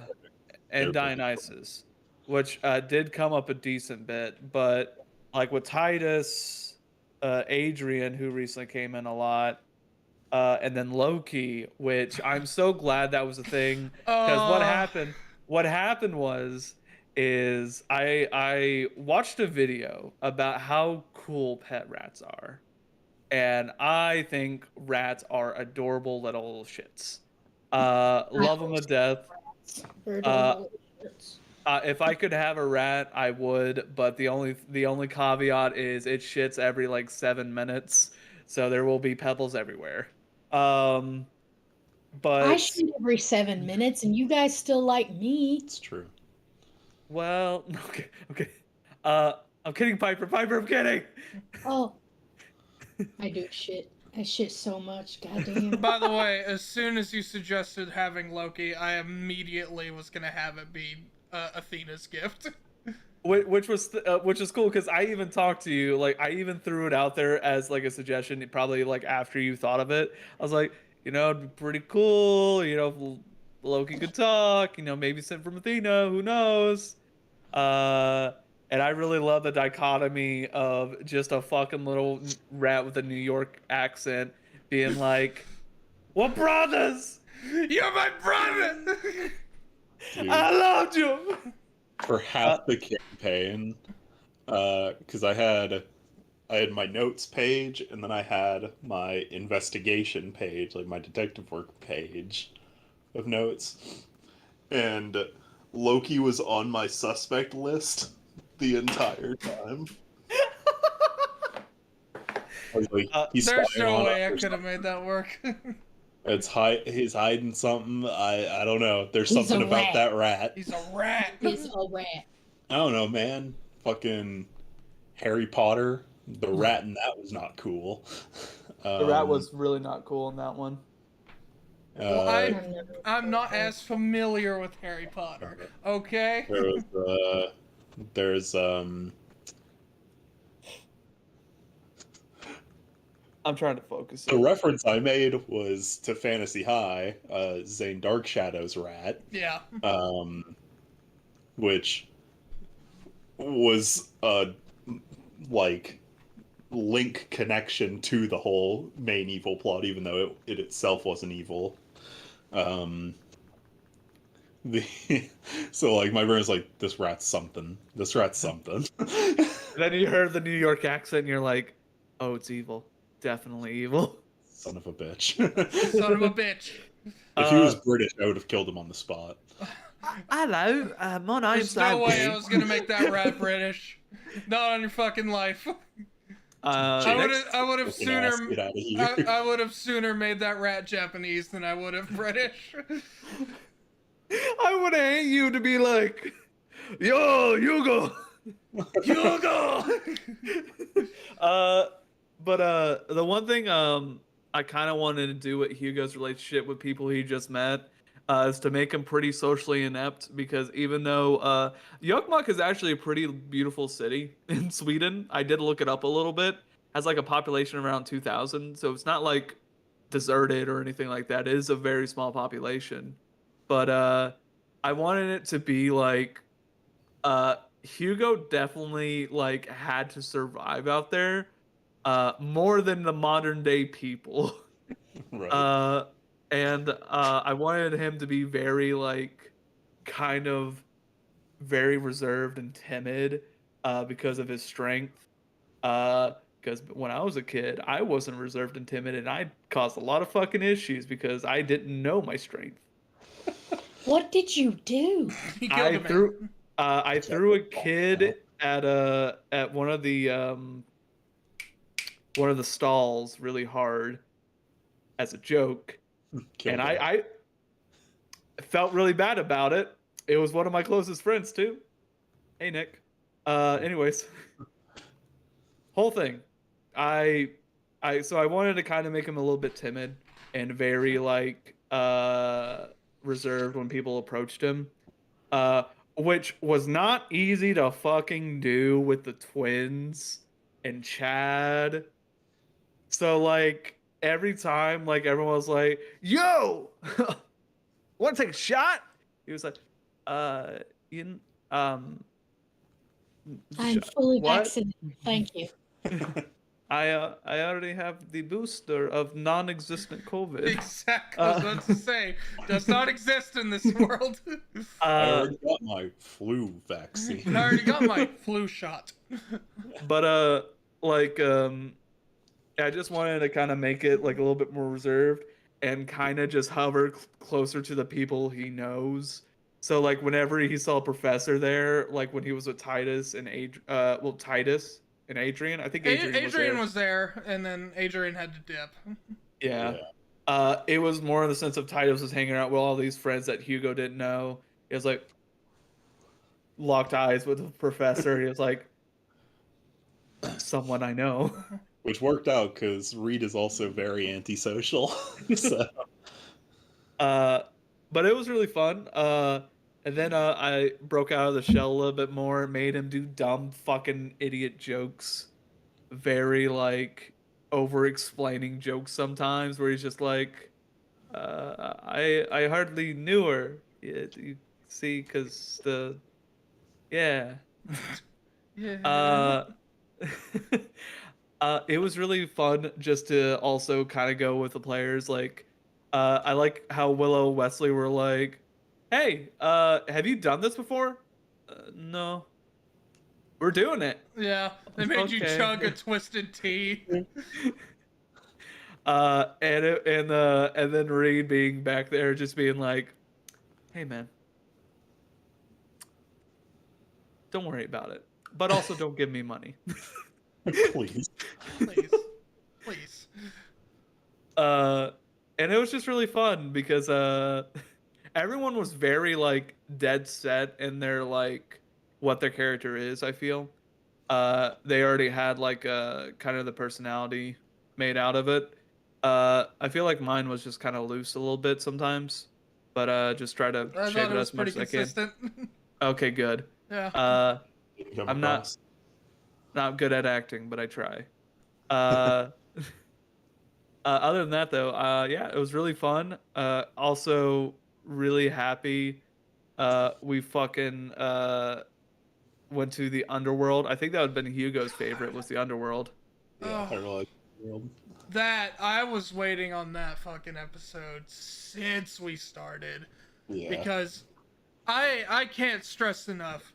Hades by Supergiant Games is like my second favorite indie game on the planet. It is What's your first? A Hat in Time. Sonic. Oh, right. A Hat in Sonic's Time not is a an great indie game. game. Feels like it Yeah, though. indie game, you know. The Hedgehog. Yeah, A Hat in Time, also a fucking great game. Hades game. is my favorite roguelike because I don't really care for the genre, but goddamn, it did it do it good. And just, I used to like Greek mythology way more as a kid because I read the first Percy Jackson book. Also a fucking good book, by the way. And hoping the Disney series actually turns out good, unlike the fucking movies. But yeah, I was fascinated with it. And then I just kind of dropped out of it. And then when I played Hades, like, I want to make a campaign like this. Yeah. Because the lore in it, honestly, I think is smarter and way more cohesive than actual Greek mythology. It kind of puts things together nicely. I'm like, oh, that all makes sense. It's definitely like really nice overall. Also, it makes the gods way more humanistic. Mhm. Other than Yeah. just, fuck you, I'm Zeus. Because it definitely made Dionysus was like an actual bro. And like, Poseidon was a cool uncle, and Hades was a gruff dad, but goddamn, he really did love Persephone. Yeah. And it's just like, I want to evolve from that lore. And like, The where would Zagreus be at that point? And then right before that campaign started, they announced Hades 2! And I'm so mad because God, I wanted to do more with Melanoe. She's so fucking cool. I won't lie. Every time you brought up Melanoe, I was like, I don't remember that from Hades. I would Google it. I'm like, Hades 2. Got it. Yeah, she's going to fight fucking Kronos. The whole point of Hades 2 is to kick Kronos' ass. He deserves it. Yeah, he definitely deserves it. He's a bitch. Also, I do think it was fun, even though the God of War games are fun and they are pretty good games. Kratos. That Kratos is early- canon, but he died. Yeah, Kratos is canon, but it did not go far at all. No! It's basically God of War if he went to Ares immediately and was like, no, fuck off. Shut up. Shut up. Is there what was one of your guys' like favorite moments for like your character? I only like got one for Willow's. Titus. I really just liked all the scenes with Willow and Medusa. Yeah. I really like developing that. Because I was like, that would be cool. Just to make a pocket dimension beach. Yeah. I will say, James, we'll say Okay. what our favorite moments for our characters are, Mm-hmm. and then I want you to say what your favorite moments for our characters are as well, even Oh, like yeah. Titus and Oh, stuff. yeah, I got you. I have one. I kind of liked when Hugo talked to Athena, and was straight up just like, "Hey, On God, that made me tear up a lot. I was getting very choked up. yeah." I was really I came in because Hugo. I wanted to make him flawed. Did not want to make him like a all know it all and everything. Like I know like the damning gods because of natural disasters was not solid. But also I don't want to give him something solid and then him just not change. I want him to Yeah. evolve. But I was honestly ready to go in there, still in the mindset to just like let Hugo lash out, kind of like he did at the first fight, which was fun. Just Google translating some fucking English words to Sweden and listening to see if I pronounce it right, which I'm pretty sure I didn't pronounce most of them right. And just fucking screaming them. That was fun. But it was definitely like I really enjoyed the whole plot of just like, hey, I'm not affected by this anymore. I've kind of already been through some people who gave me good life lessons, like good like tips. I'm fine. I'll be okay. But whenever you gave me that little hook of Hugo's dad, Zacharias, just saying like, hey, let her know I'm still thinking of her. That's when I was like, okay, I can use that. Sweet. And I definitely pushed for it a little bit more. And it was really good just to see that, Hugo got kind of past like a little bit of his own trauma and kind of in the end focused on other people who he loved more, to make sure they're happy. I don't care what happens to me. What I care is you do what's right for my father, because there hasn't been a day gone by that he hasn't thought of you. And I just really liked it. I think I handled that one decently. Yeah, no, But, it was done really well. Yeah, that was a great scene. Oh man. I think it was the tea and the weed part for you, Reed. Yeah, no. That was great. I did love that whole like flashback kind of thing with like you and me in class. That was great. Yeah, and then Titus on the couch like, oh. Oh! But the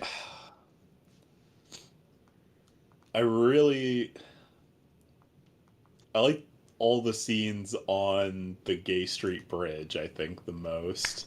Yes. Like like the first one where Oasis came and talked to me. And you got to see like casual little stink man Reed be like, hey, fuck off. Yeah. And definitely no real world Matt mommy issues coming out, not even one. And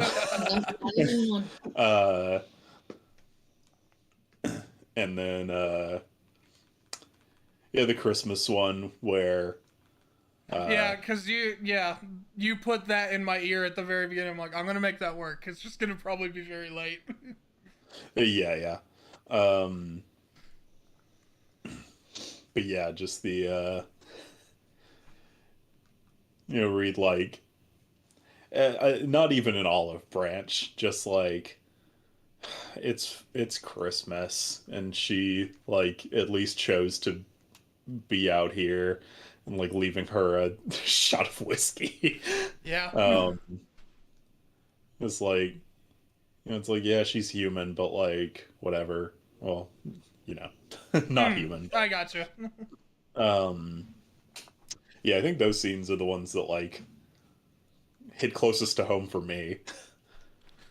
It's because like there's like how a lot of like every character you make, you have a part of yourself in it. Oh yeah.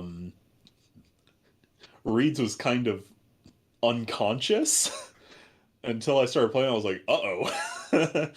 Shit's coming out. Shit's coming out. Yeah. Like, man, have a strained relationship with my mom, and then my dad was absent for a lot of my childhood, which my dad is still in my life. He was just living out of state for work for most of my childhood. And so I was like, I just made Reed with that backstory, and I was playing, I was like, uh-oh. There's some real emotions here. Yep. And I think those scenes on the bridge is when that came out the most. Yeah, no, that I definitely wanted the gay straight bridge thing for a while. Yeah.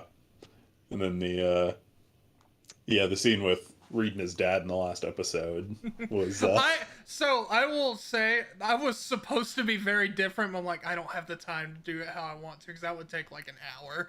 I was supposed to have you go to Elysium and like see him and Ozus just like hanging out and being happy.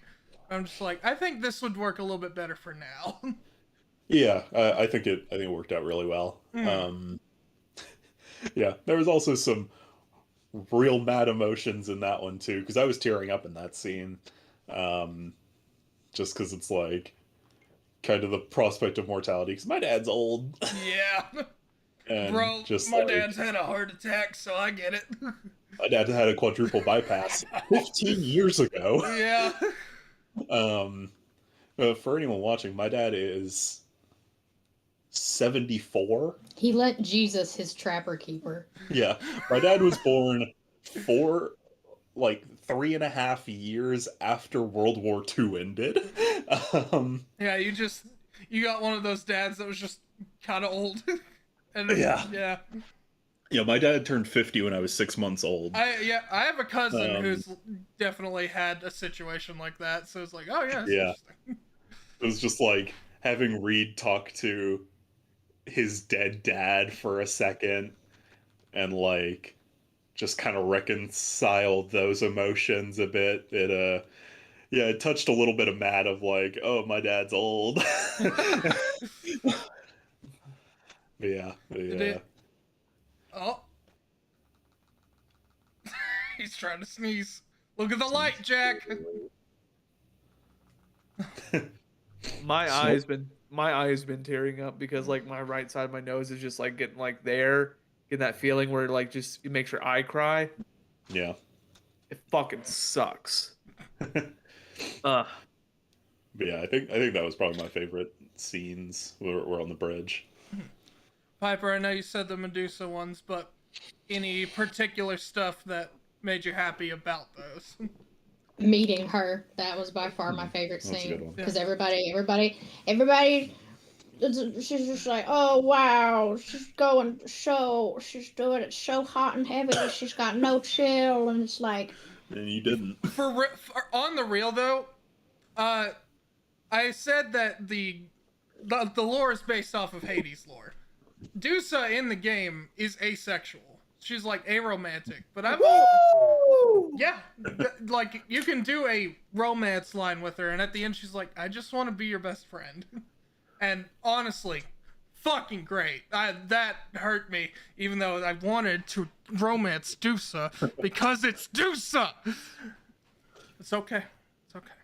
But she always did kind of strike me more as like, if she were to be with anyone, she'd probably want to be with someone like Megara. So I was like, it would be perfect for her to end up with Willow. And I was supposed to make it harder for you to get that, Piper, but you rolled a nat 20 on performance or whatever. And I'm like, well, I can't not. Yeah. Well, what are you gonna do? The dice abide. Yeah, I can't not do that. But I thought it ended up good. Yeah. What about you, James? So now, James, what was your favorite moments? And this is like NPCs and everything too. Yeah, no. Definitely for Hugo, meeting Loki's pretty high up there because it was something I was like, I could play this pretty tame, and I was like, nah, full ham. Dude, just the end of that scene, Hugo like laying in bed like. Oh, I wanted because it's like Hugo's whole world was like, he's like, these are the dead set rules, because if there are not, or if these are not what it is, then my life's gonna crumble, and then it start crumbling, and then just a talking rat being the final like dagger in the heart, really set into motion. Like, I'm not going back to normal. We're past that. I think aside from the Athena talk, because that definitely is the best thing I saw with Hugo. That was really good. I think you like picking up Zagreus as he got defeated was a really nice touch to the end of it. He was just like, oh fuck, because you put in some work. Going full fucking crazy style on Dominique together. I'll get to that. I'm gonna get to that. Well, I'm gonna save that because I have some stuff to talk about with that. I also want to bring up some stuff about it too, but that's gonna be a whole section. We'll get there. Other than that, yeah, just the stuff with your dad, like before you went to go see Athena, that was really nice. That's really good. From Reed, also same as what he said, all the Gay Street Bridge stuff.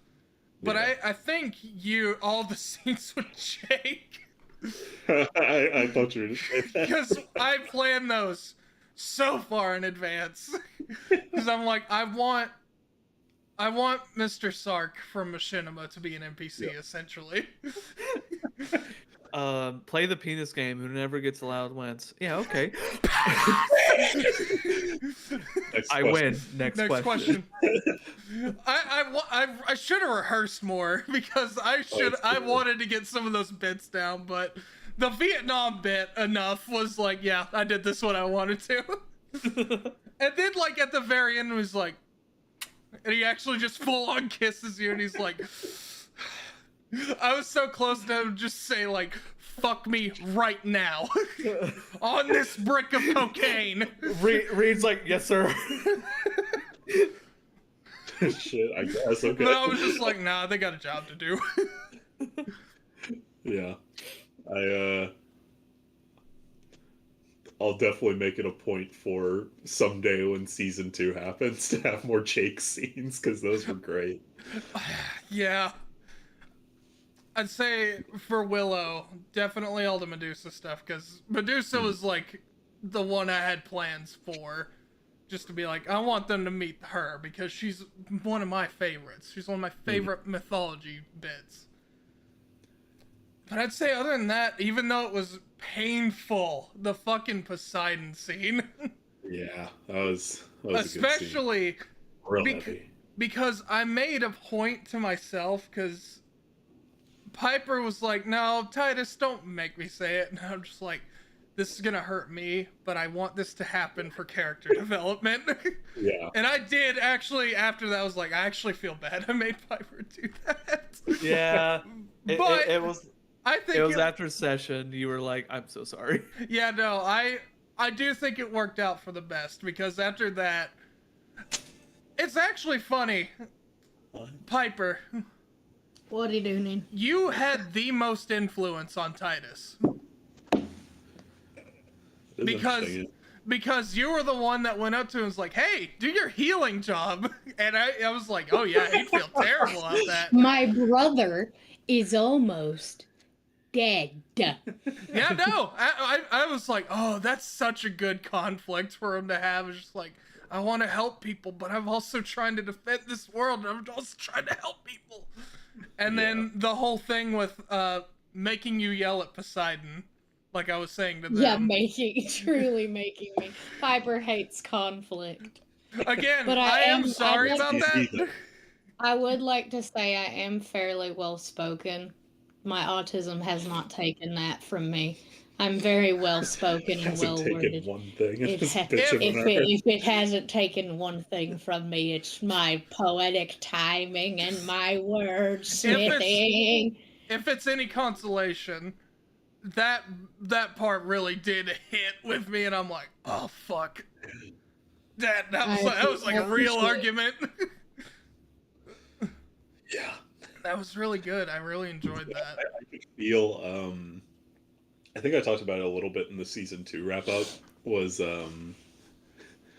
in season 2 the scene with Olimir when you guys encountered him for the first time, Yeah. where I was fully expecting that to break out into a fight. I didn't want to. Like, I literally, like, before the session, because we were messing with lighting, and I was like, yeah, have purple for the boss fight today. Because Alamir was purple. Like, that's his, like, color scheme. Mm-hmm. And so, like, but then, like, he started RPing with them and everything, and, like, I, like, got into the character so much that I was like, this guy doesn't want to fight. Yeah. He doesn't want to be involved in all this. Well, no. And So, like the whole time, Judgment. the whole time we're messaging each other, and it's like, don't hit him yet, please. I think I can get through to him. yeah, but it's like, well, because I was expecting, you know, an emotional or like sort of like a oh my god, what's a cordial kind of dialogue, and then like he pulls out the crystal, and that's just go time. And it almost was, and he's like, wait, no, hold on. Like, That's my dad. and that was just me like getting into the character, like, he doesn't want to do it. And like I could feel that in you, James, with Titus and Poseidon in that scene. Mm-hmm. I would like to say as another thing for like the two big bads of like of us not killing, of us being cordial, is Kelfor was the first interaction they had. Kelfor is the icebreaker because whenever we first met Alamir, Drac fucking catapulted me at the wall, and I rolled a nat 1, so I went, and then he was just like, "Oh god." Okay. Most, if not all, of Emmy's rolls are like 11. Yeah, because the Almir's little arena hideout was like a big cistern, and so you wanted him to throw you up so you could latch onto the ceiling and get like overview. And he rolled like really high, and you rolled like a nat 1. And you just went boom, boom. And you're like, you take like 12 damage from the fall. I'm like, I'm a monk. Yeah, I'm a monk. I've never fallen once in my life. because that was one of my favorite moments, because it was just shake and bake. Emmy's reaction to that, if I can remember, was because you hit the ceiling and you came back down. She had never seen you come back down. So it You've was, always just sticked. yeah, she didn't know that was an option for your, I guess, race and Yeah, what you class, are. yeah. What was also funny about the second encounter with what was his name? It was like Ismare. Izek. Oh, Isaiah. Izek. Izek is. It was me and Emmy were running fucking lightning speed to him, and I found him. And I was like, "All right, I'm gonna be tactical about this." And then Emmy was like, I'll walk out into the open. He's Spirit killing guardians. orphans. Killing No, I mean orphans have died. That's Emmy's thought process. And then the entire time, fucking Kelpor's like, all right. Run! Then just run up, punched him, ran away as fuck, and then he lived too. So, just throw me on a wall if we want the person to live. Which, to be fair, he did only live because he completed his ritual and gave himself up. But Oh God, I wanted to kill him so bad too, but I just couldn't let it happen. Kelpor had the gun out. He was ready, like, just be like, No, he had to answer for his crimes, yo. yeah. But yeah, the yeah. Did you like the scene Yeah, I where can feel Emmy? I know this isn't the campaign that we're doing, but It's okay. We'll I've get never- back into it in a second. We've been jumping around a bit. I've never gotten to ask Matt. The times that Emmy has spoken with the dead, your reaction is always, "I forgot you can do that," because I love it. each time Emmy's like, "Sorry to bother you," because that's my whole thing is I hate to bother you now that you're enjoying the greatness that is my mom. Well, Say hi to my mom for Only me. worshippers. I know. To Well, Emmy, well, in Emmy's uh, perfect world. What's her name? Would have gone to Buyer's Domain. You did a thing for her. You said that. Yeah, I love those scenes because it definitely ties into the whole themes of the campaign, which is like death and processing death and Which- accepting or denying death. By the way, we should take a note out of the Dungeons and Dragons movie book and do Speak with Dead how they did it. Where Oh, they can have full-on conversations, like if you ask them. Yeah, it still has to be a question, and it still has to be 5, but they can explain stuff more. Also, Right. we should cast that on someone who we don't like who's dead. Ask 4 questions, take them out into the fucking middle of nowhere, and leave them. Yeah, don't ask them the 5th question, then they can't go back to rest. Emmy will remember this for next time, but she will have to be prompted, Kelfor. the Trust me, Kelfor's great about torture. Don't worry about it. I mean, I think we'll still stick with the rules as written, just because. Yeah, death works differently in your campaign. Well, yes, but also with the heavy sort of investigation part of the campaign, that could kind of break things that's true. mechanically. I'll remember. And also I do kind of like the limited kind of access to But it. can we do the leaving them to? Oh yeah, you totally can. Okay. Because I mean that's Sweet. within the mechanics. But if they belong to Byra and her domain, she will not do Oh, it, yeah. unfortunately. If they are dead and they are with Byra, Emmy will not do it. I mean, Just so you I was know, gonna- Kelfor. I was gonna say you could do it with a vampire, but you can't because they turn to dust when they die. So you Just could form the 'cause you need a dust corpse. into like a mouth real quick. Be like, hee hee. Well, you need a corpse to cast Speak with Dead, but Yeah. when you like undead something, it's horrible. Where it's like, finally I can rest. Wait, what are you doing? No, Where are you No! going? No! Where are you going? Last Just- question, please. just fucking cars them. Anyway, back on topic. Yeah. What was your favorite moment? I know, like, you throwing in Adrian as a demigod was not initially planned. No, but I wanted so bad a demigod of Aphrodite. And honestly, having a non-binary person be a demigod of Aphrodite seemed like a really Correct. fucking cool concept. Yeah, that's really cool. Yeah. Yeah. I wanted to do more with them because they were a good monk. Like, they were a fast fucking monk. Oh, they were monk. I didn't even know. Yep. Dragon Ball I- Z. I was gonna have a Super Saiyan moment with them.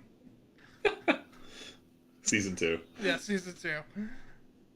Yeah, Adrian was really good. Zoe, I didn't always. So, Zoe and Chad, I wanted both Piper and Adam to have a sorority and a fraternity leader, respectively. And Chad was supposed to just be a joke character, because his fucking name is Chad. And he's a fucking frat leader, and he's the son of Zeus, of course he is. But then it's like, No, it's kind of gotten real for me. He's just a kid that's kind of poor and doesn't know his dad. Yeah, and his brothers And his brother is somewhere. is the final boss. Yeah. And Speaking of, oh, go ahead. I was about to say, making him an Eldritch Knight, I thought was such a good thing. Oh yeah. And Zoe, I wanted her to just be a badass, and Artemis is the fucking most badass goddess. She is. Because, again, in Hades, she's the strongest one. Like, any of her boons, they kill shit.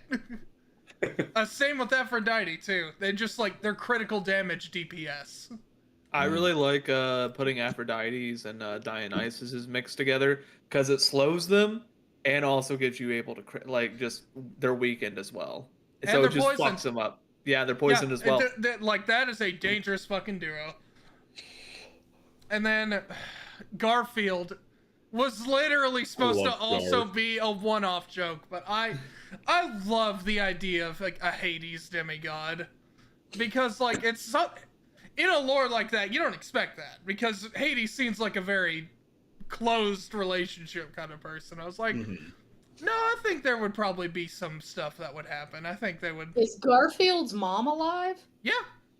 Oh. Hey, I didn't get to explain to us. Hades makes sure they're very well taken care of.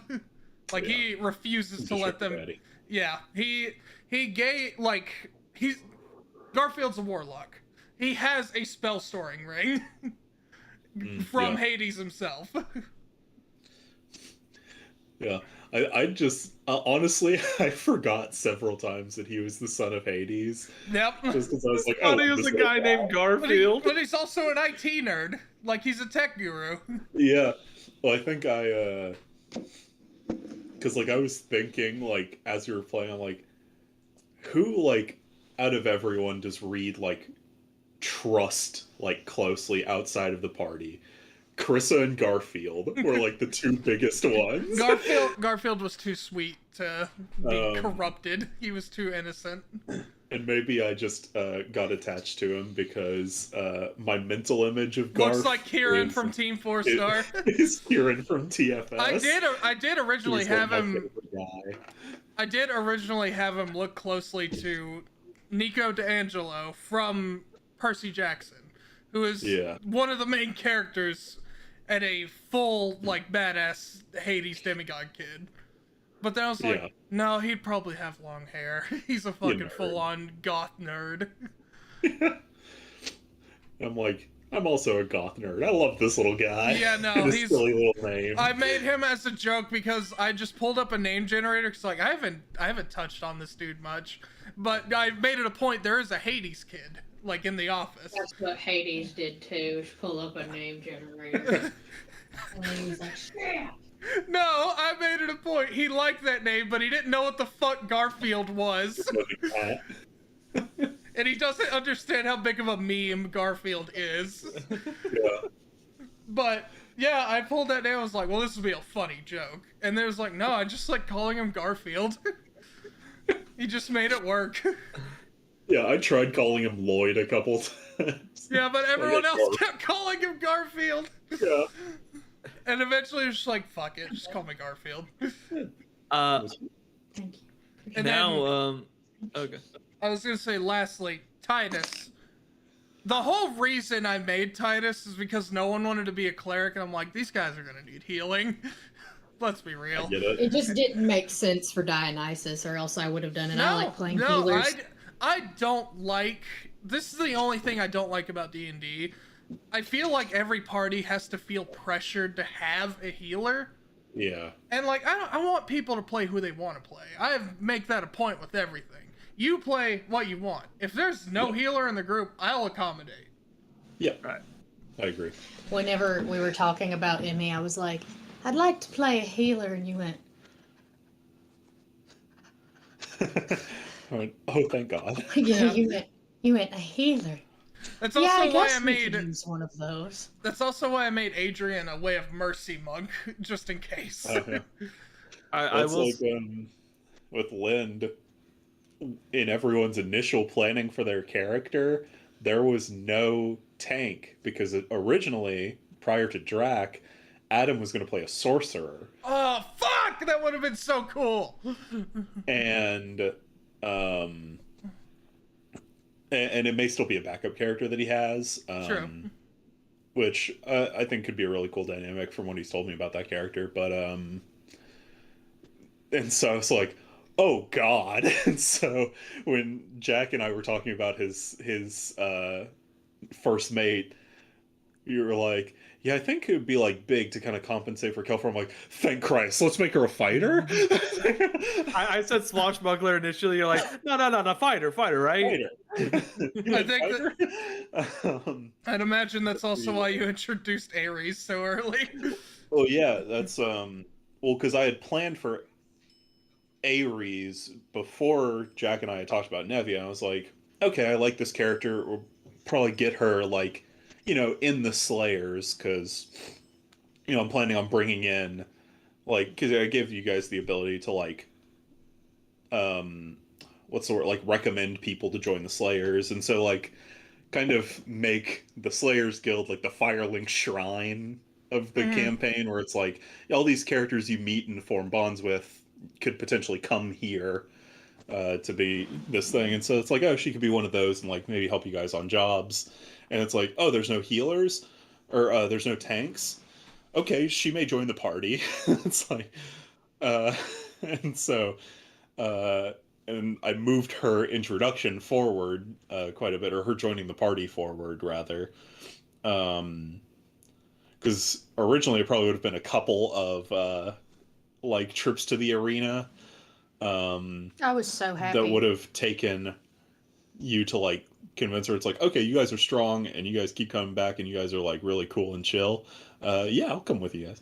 But instead you went for the route Meanwhile, of like, ready to meanwhile, on the inside, Ivanhoe's just like, yes. Yeah. TT. Booba. There's that picture of James with the Booba. Booba. Oh, I love that picture. I'll put it back in. But yeah, so I fast forwarded her introduction, and now we have A very 3 well tanks. even party. Yeah, now we have 3 tanks, a DPS, And 2 mages. a physical DPS, a magical DPS, and a healer. So yeah, pretty solid. Well, if you were to break up the party into a pie chart, you got tanks are the red color. It's a good wedge. You got the magic big. You got the magic fighters big, and then you got this little gray sliver that loves everyone so deeply. Oh yeah, because I mean technically, Nevia's also would be DPS. Drac and Ares are like the tanks, but yeah, But yeah, it's pretty even. 2 Does tanks, does- 3 DPS, and a healer. Does no one else know any healing, or is it just Emmy? I mean, physically Nevia- can't learn healing spells, so Yeah, Nevia Nevia- has healing, but it's very limited. yeah, because her knight ability just makes her second wind an AOE essentially, nice. and that's it.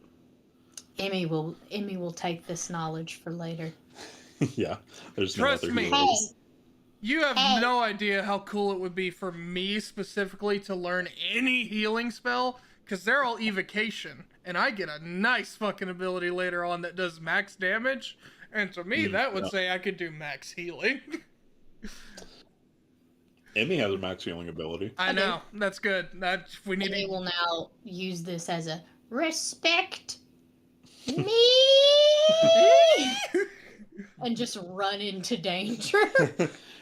Yeah, because it's what if you heal someone who's unconscious, it heals the max amount. Yep. Nice. Okay, that's good. So just go down, idiots. Yeah, super useful. That's why Emmy goes backpack mode. Fair. Just fall frontward.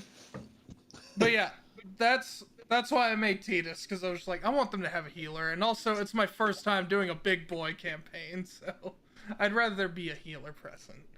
But I did get the name, obviously, from Final Fantasy X. But it's funny, I actually based him more off of Checked. I was gonna say, I got big Jekt vibes from him. Yeah, I don't know if I made this blatantly obvious. Titus is black. Like he's a full-on black man. And Yeah, I 'cause saw he was like very tan. I wasn't sure if he was. I actually didn't know that. yeah, the lighting I put on him made him look like he was just more tan. He's black. So I was thinking maybe like Islander potentially. Yeah, I mean, I he's thought, from like- deep Florida, so Yeah. I genuinely thought Latin American. nope, black. Yeah, when you said Hawaiian, I was like, okay, he's Hawaiian. um, But yeah, so like these. Pacific Islander. But yeah, I just didn't want it to be all white people. Valid. Same. Like we had get the it. we had the Very lesbian valid. we had the LGBT part covered with Willow and also Adrian. And then It's fine. It's fine. We got that with Lind. We got gay, straight. Well, Lynn, there's actually mythological races, so Gay. gay, straight. I still Ivanoff like to is a implement. fucking ally, okay? He is fully supportive of Have you Kelfor guys being seen that gay. TikTok? Ally. Yeah, exactly. That's Kelfor goes, oh my god, look at him. He's an ally. I'll And say it's it. like, "Oh, ally." Ivanoff, according to the words of Scott Kaiser Neko Frericks, Ivanoff would be comfortably straight. yeah. Which I will say, if Jarrus was human, because he's an orange tiefling, Mhm. but if he were human, he would be black. Hell yeah. I did want to like bring up this for Kelfor being gay. I said that out of session. I was like, might make Kelfor gay, and then everyone's like, Kelfor's gay, Kelfor's gay, Kelfor's gay. And I'm like, Listen, we needed a gay character, okay? I was like, I could maybe like make him bi. I don't know. He's just Listen. vibing. As a bisexual man, I would have appreciated that. I mean, He's Ares discovering. is Pan, so I guess it would be more accurate Sam Pan too, but yeah. On the character question, when it asked Matt's little questionnaire, when it was like, what does your character think about relationships? You asked, there was one question, didn't you say, Emmy, don't answer? Yeah, It Amy, was, don't answer this. are like, do you have any attraction to anyone else in the party or something like that? Yeah, It's like, it Amy, was- don't answer this. Amy, don't answer this. Mhm. Or no, it was like, how would you react if someone in the party confessed their love to you? And I was like, I remember Amy, don't Kelfor. answer this one. Oh, I wish I knew Kelfor's Amy would be answer. like, Emmy would immediately go, she'd climb inside Hopper. Sir, I'm a baby. Yeah, she legitimately, she'd be like, sir, Sir, Hopper would have a reaction before Emmy did. Hopper Yeah. would Yeah, intentionally you wanted- poison Poison. someone. Yeah, Yeah, no, Hopper he would would intentionally be like, no. Hopper would immediately try to do skin-on-skin contact for poison damage. Hopper you turned into a fucking like human avatar state and just boom. I feel like Byra would give him back his mage hands. Yeah. Oh, Fun little Also- character fact. Hopper had mage hands for the harder parts of raising Emmy, like Yeah. diaper days, because obviously, how else would he have taken care of her? prestidigitation is a great spell. Yeah, he had that. I'm pretty sure, There but you go. you Yeah, know, yeah, he's got yeah. a feeder. Yeah. You need mage hand to hold a spoon. He can't hold a spoon. I also put in chat what Kelfor's response was to what is your character's sexuality / relationship with sex. I gotta see this. That's good. That's real good. Also- yes, it's good. Yes. Real quick, a character I wish I definitely got to utilize more was Maurice. Like, because Oh, yeah. he's a full human. I made sure he's the only one that's not a demigod. He's just a Yeah. dude. But I like wanted him to, like, end up discovering, like, I see. So gods are real. Yeah, maybe that'll come up. Yeah. Because I tried to bring him in whenever I could. Because Just like, he would bro. definitely also be a rogue. Yeah. Because, yeah, Maurice is like Reed's best friend. Yeah. So He's your man he's on the like- inside. he's like, yeah, man, come to Japan with us. Fuck yeah, dude. I'll go. I assume that's probably Also- around the time he figured out gods were real. Yeah. Also, because you didn't get to see him much in character, he is also Asian. So, Yeah, I saw his Hero Forge and I was like, oh, okay. Yeah. Because Zoe's also Asian, right? Mhm. Yeah. Yeah. But So he's got a Korean daddy. I do want to go ahead and throw it to this because it is getting a little bit late. Adam is gonna join, so I think we're gonna at least have. Yeah, he texted me and said he's almost home, like 10 minutes Sweet. ago. So cool. I want to at least get some stuff from him. But Gotcha. Favorite fights? the Cyclops fight, honestly, Cyclops is good. but also the one with Diogenes. Thank you. I'm glad someone said it. No, because I you brought did a a very clutch move, and I I'm like, brought a I can't friend. fight this. I brought Willow literally pulled an Emmy and like just I made a friend. Dude, I was so glad that the demon wall killed Diogenes because I didn't want to be the one to do it. Yeah. I was like, he's our friend. I'm like, he's a statue who's trying to kill us. He's just charmed right now. To be Willow, fair, if I you don't had think said you would have that, known Willow that. would be like, "You're just jealous." If Reed had said that out loud, Willow would have been like, "You're just jealous." Also, to be fair, I don't think Reed would have necessarily known that. Yeah. No, Suck it. what? That he was charmed. Well, he was helping us fight, so Yeah. clearly he turncoated. Yeah, maybe you just He's know a he turned Benedict code and he's Arnold. like, oh, fuck this. Yeah. He's But- Diogenes. And even then, he was an animated statue. That's true. Yeah, no, it Like, is a freaking Look, nation. he can't stay with us. You know what? Except you. What's your favorite fight, Jack? I really like the Cyclops one because I just felt like I just screamed a lot, almost like Gladmundus and Adams. You're going rage mode. I was going rage mode because I was like, well, he's drunk, he's intoxicated, he is fighting right now. People were killed, so he is just going. But I'm gonna be real. The build up to the Dominique fight, and then all of that just happening. I'll get to that. Like of him. Matt, what was yours? Oh man.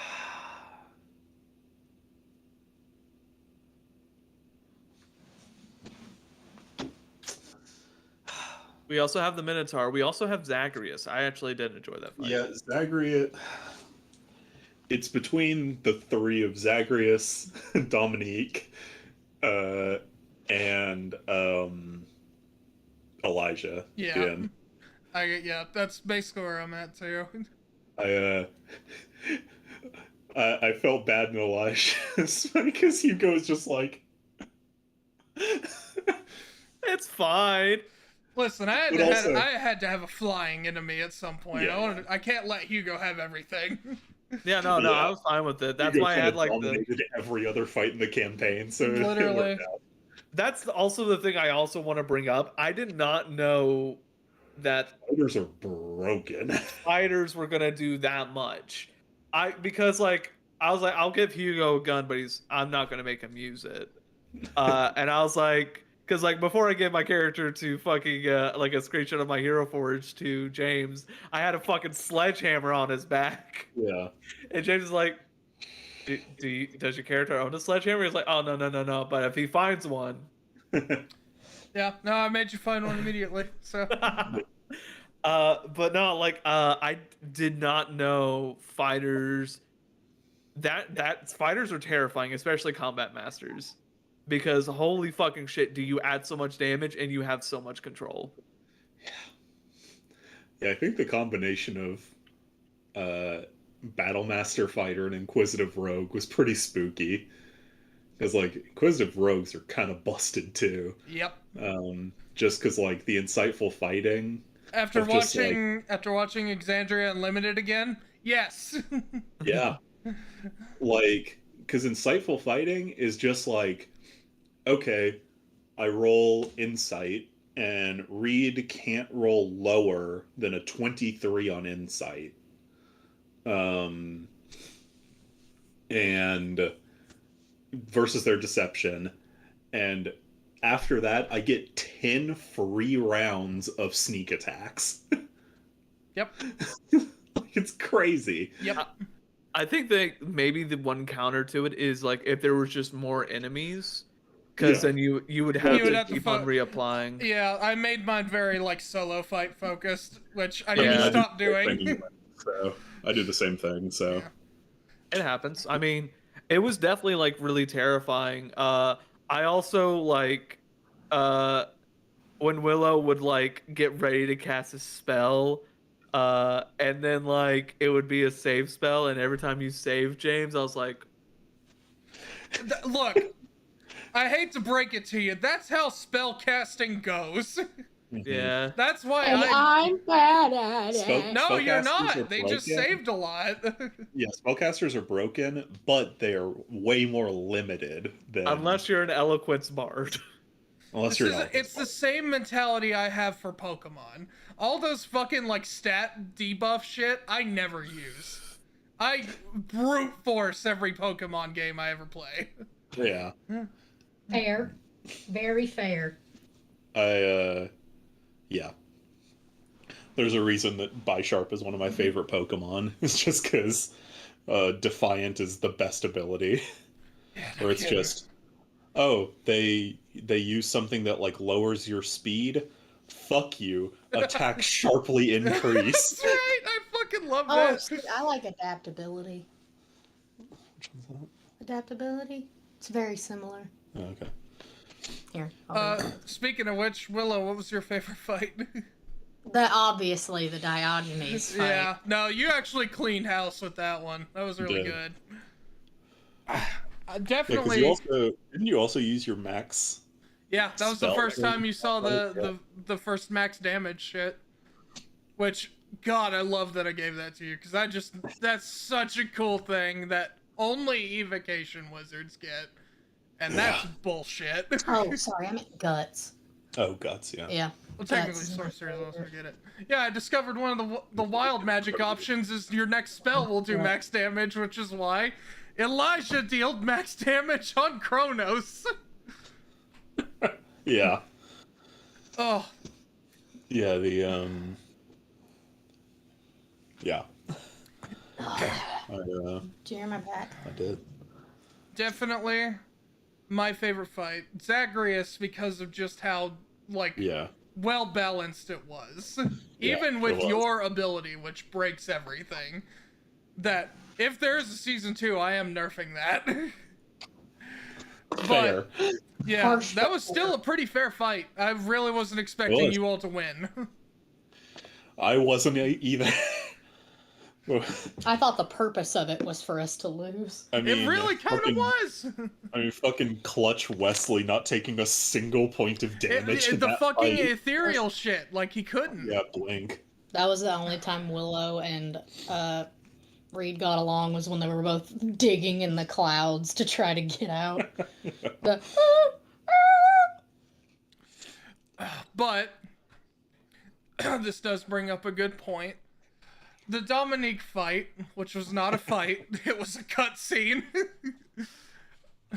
yes, and So obviously, I've said it on stream. I am 4 for 6 on Divine Intervention. I have gotten Divine Intervention off 4 times out of the 6 times I've been able to. Fucking insane. I'm so glad you're not playing a cleric in my campaign. I know. I've already done my cleric. Titus was just an afterthought. And he, lean this against a wall. I'd also like to point out it's Divine Intervention on 2 of my favorite gods, Rama and Zagreus. It's true. Jesus You Christ. got Rama twice, didn't you? Yes! One at the first time Osiris showed up and one at the end. Yeah. Anyway, so yeah, I wasn't expecting that to pop off. I was like, okay, he's got a 10% chance. Lo and behold, there's a 10 on the fucking dice. And just, yeah, immediately Zagreus, I'm like, I know where this is going. He's gonna use the stun ability. I can't do anything about it because of the way I wrote it. I don't have time to reverse this. I'm just gonna let it happen. Yeah. So, yeah, What were you talking about? Dominique. Oh, And you could I mean, honestly, a good nerf for it would be to just add a saving throw to No, it. I actually did think of a nerf. It will end on the victim's turn. So, like, if you cast it right before their turn comes up, it'll basically do nothing. Okay. But if it's, like, 5 turns away from you, then that means, like, certain people can get a range of it. Yeah, that's fair. Yeah. And probably make it a saving throw as well, but just they can't use a legendary resistance on it. Yeah, yeah. But, so, that fight was supposed to be way harder than it was, because... Oh, was it? Yes! Mans was a level 11 divination wizard and a level 9 ranger. He was supposed to keep getting... He had, like, 4 attacks in a turn. Because he had his crossbows, which could shoot twice, like, he could attack twice, and then he could bonus action use the other one. And, like, Yeah. they're buffed weapons already, and he also had the Hunter's Mark shit, Zephyr Strike, and he was supposed to just, like, clean house, but... The only good damage he got was Steel Wind Strike, because thank God it was a wizard ability, because I would have had to make him 17th level ranger, and I did not want to do that. But yeah, he had a pocket nat 20 that it didn't let him use. Damn, I that's was going to pocket nat 20 on fucking... I think I was going to do it to you, Matt. I was going to have him do Steel Wind Strike and pocket critical you. Yeah, I was gonna say, if you had pulled that 20 on the Steel Wind Strike, Wesley and Willow both probably would have gone down. Yeah, for we sure. would have. Yeah, Willow didn't get hit. No, but I would. That would have killed me. Yeah. Well, no, I did get hit. You got hit by that. I got 11 points of damage. That's shocking. No, Low you got shield. hit with something else, because I'm pretty sure yours was the only one that missed. Oh, that's right. I think he just shot you. Yeah, fair. Yeah. More worrying though is that Titus probably would have gone down. Yeah, no, that would have been bad. But no, yeah, he had all these fucking resources. He had Meta Magic Adept, of course. I gave him specifically 3 subtle spells he could use, and he got to use one of them. I will say, And he had, I think I gave him 420 hit points. Very funny, I know. But it was gone in like 3 rounds. That fight lasted a round and a half. Yeah. because like the first time Hugo attacked him, I did 101 damage the round. My attacks. Mm-hmm. The second round, where Reed got his chick nasty ability off, I got 186 damage the second round. Yep. Because I also action search on top of what Zagreus did as well. Also, he had plus 10 initiative, and I don't think he was even at the top of the round. No, I was at the top. Yeah. So He was second. Ugh. Well, to be fair, I have plus 7 initiative. I know, but like he specifically had mobile. Dude was able to move, and he just couldn't. I also have mobile, so Yeah, fuck. It was definitely just the Jujutsu Kaisen Yeah, that gif, that fucking gif. Nanami and Yuji beating the shit out of Mahito. Yeah. But goddamn, dude. That fight, like the moment it started happening, because I used one of my attacks, which I could have attacked even when I got a critical with my bonus action, because that's Great Weapon Master. Just using one of it to put the immovable rod on him and just click it. Like you couldn't do anything about it, so what the fuck was I gonna do? Yeah. And then at the end, I was like, God, Kronos needs to do his job and get out of here. And he was like, the whole time I was like, Kronos would absolutely be shit-talking Dominique right now. He'd be like, damn, you suck, bro. Damn, you suck, bro. Finish the ritual. God damn. I imagine Dominique like he's all like big, bad, and evil, but like whenever we were hitting him on the second round, he's like, ah! Yeah, no, I made it pretty stalwart. It's like, no, he's kind of stalwart. And then when Zagreus showed up, like, nah, he'd be shitting his pants. Zagreus is one of the strongest motherfuckers. Yeah. I didn't even get to let Zagreus use his, like, ability that could give him more buffs. So Yeah. he just full on beat the fuck out of Dominique. Yeah. There's a Game Grumps quote that I'm thinking of, which is, I think it was from their Breath of the Wild playthrough of Dan Alvedon saying, "Never in my life have I seen such a savage and unmitigated ass beating as I'm seeing right now."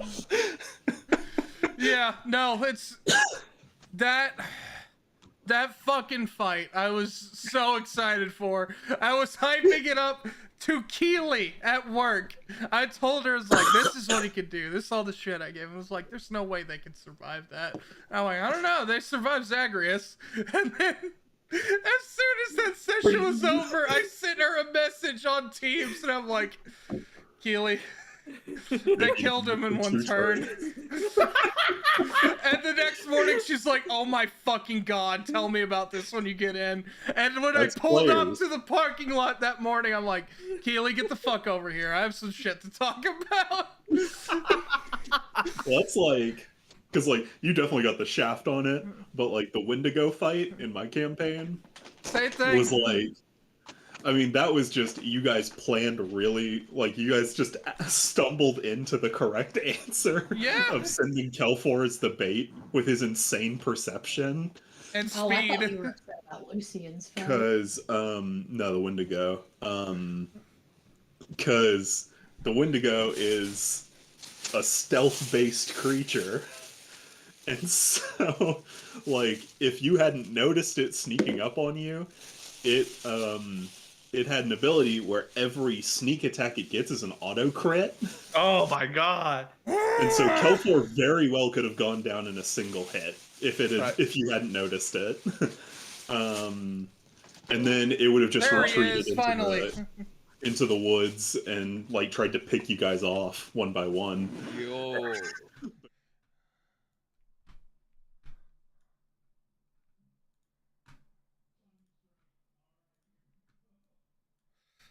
Shoo.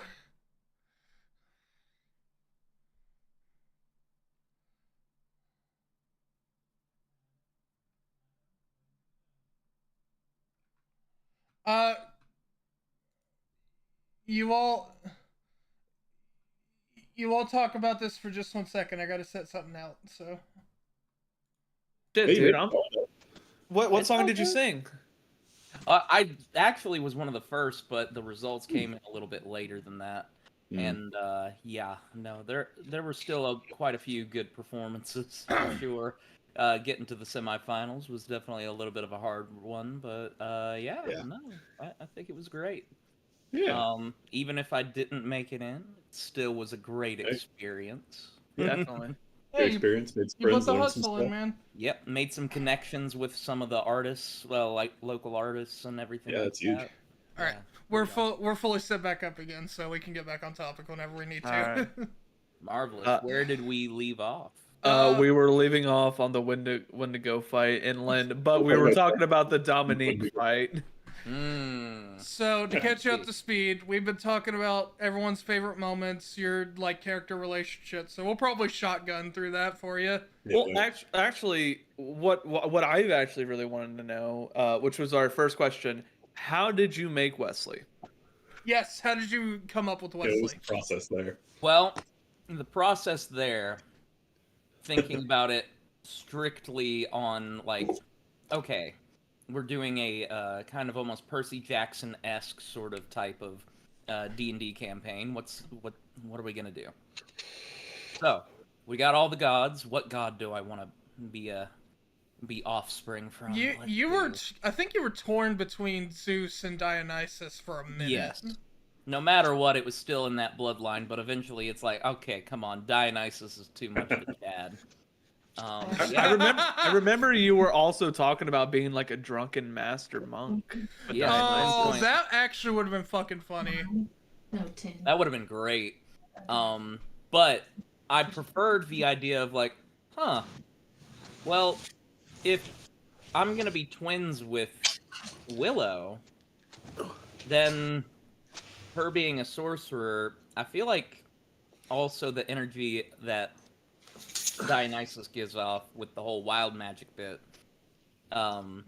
Yeah, no, it just felt right after a certain point. It's like, oh, you got the charisma with the sorcerer, you've got the kind of wild aspect of who Dionysus is as a deity as a whole, and I don't know, it just started making more and more sense to me rather than the drunken master. And yeah, no. Do you have to leave, Piper?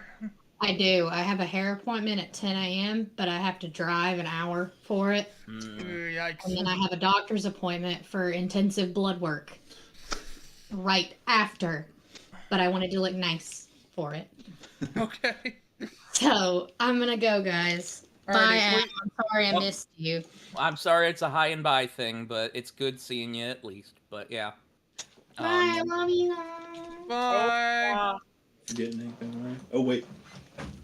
Wait, my blender cup. My But- NutriBullet. But yeah, I definitely think Wild Magic Sorcerer was the great way to go, because you know me, Sorcerer's my fucking favorite class. And the I had fact, never.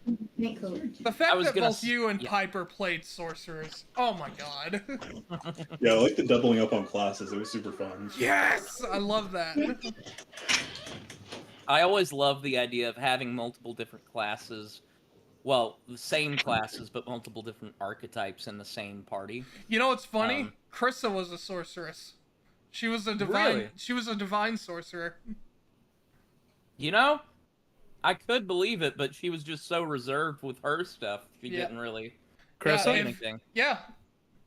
oh, was- sorry, she was just so thirsty for a read. Yeah, she was I just that too is thirsty true. for Reed. Too thirsty. Mm. It's like, hey, depressy boy, come here. Damn, he's so depressed and wallows in the rat shit streets. He's just like me, for Damn, real, for he's real. just like, for real. Hold on. Fuck, you trying to fuck? Oh, look at him. Look at him. I want to keep him. Just starts getting very possessive with Reed. But yeah, I'm glad you chose Dionysus, because then immediately I was like, well, now you have a frat leader who's the son of Zeus. I mean, come on. Yeah, no, that's perfect. Now, if I did choose a son of Zeus instead, do you think you would have made Dionysus, like the son of Dionysus, still Chad? Oh, probably. Yeah, probably, but it fits more that he's the son of Zeus. Oh, yeah. Especially being, like, jacked and everything. Yeah, jacked, the perfect pretty blonde boy hair. Mm-hmm. Like, got that Olympic tan. No, Wesley. I'm really happy with what the little twist you had with Chaos. In on that. God, yes, I know. When you brought up that you were wild magic, I'm like, oh, well, this is just perfect. Hold on, wait. When I brought up what? I'm That sorry. you're gonna When be a you wild brought up magic that you were sorcerer. going to be wild magic sorcerer, that's Mhm. that's textbook chaos. Yeah, dude. Oh man, no. And also, kind of getting back to part of the question that was asked before, Mhm. a little bit of kind of figuring out Wesley as a character. I was really trying my best to, okay, now that I've got him kind of outlined, Mhm. let's try to figure out, okay, what's his voice going to be? Because that kind of really brings him to life. And after a certain point, it was just like, okay, yeah, I've got to go with the, California I mean, dude, bro. It just worked that you and Piper played Valley girl and boy from straight up California, kids of a rich businesswoman who fucked Dionysus and made a complete wine selling business. I thought it was honestly too good. Yeah, no, I tried to make it a point whenever me and Piper went over our mother's backstory. It's like, yeah, no, it wasn't really just like her affiliation with Dionysus or anything. She is just that good at business. Yeah, no, she was just really good at it. Yeah. Also, I told this to Piper, your fucking chemistry was insane. Worked amazingly better than I initially would have thought. Like, yeah, no, y'all were doing it just so naturally. It was just like, damn. No wonder y'all are fucking theater kids. it's like, oh, Willie. Oh gosh, yeah, Willie and Wee Wee. Yeah.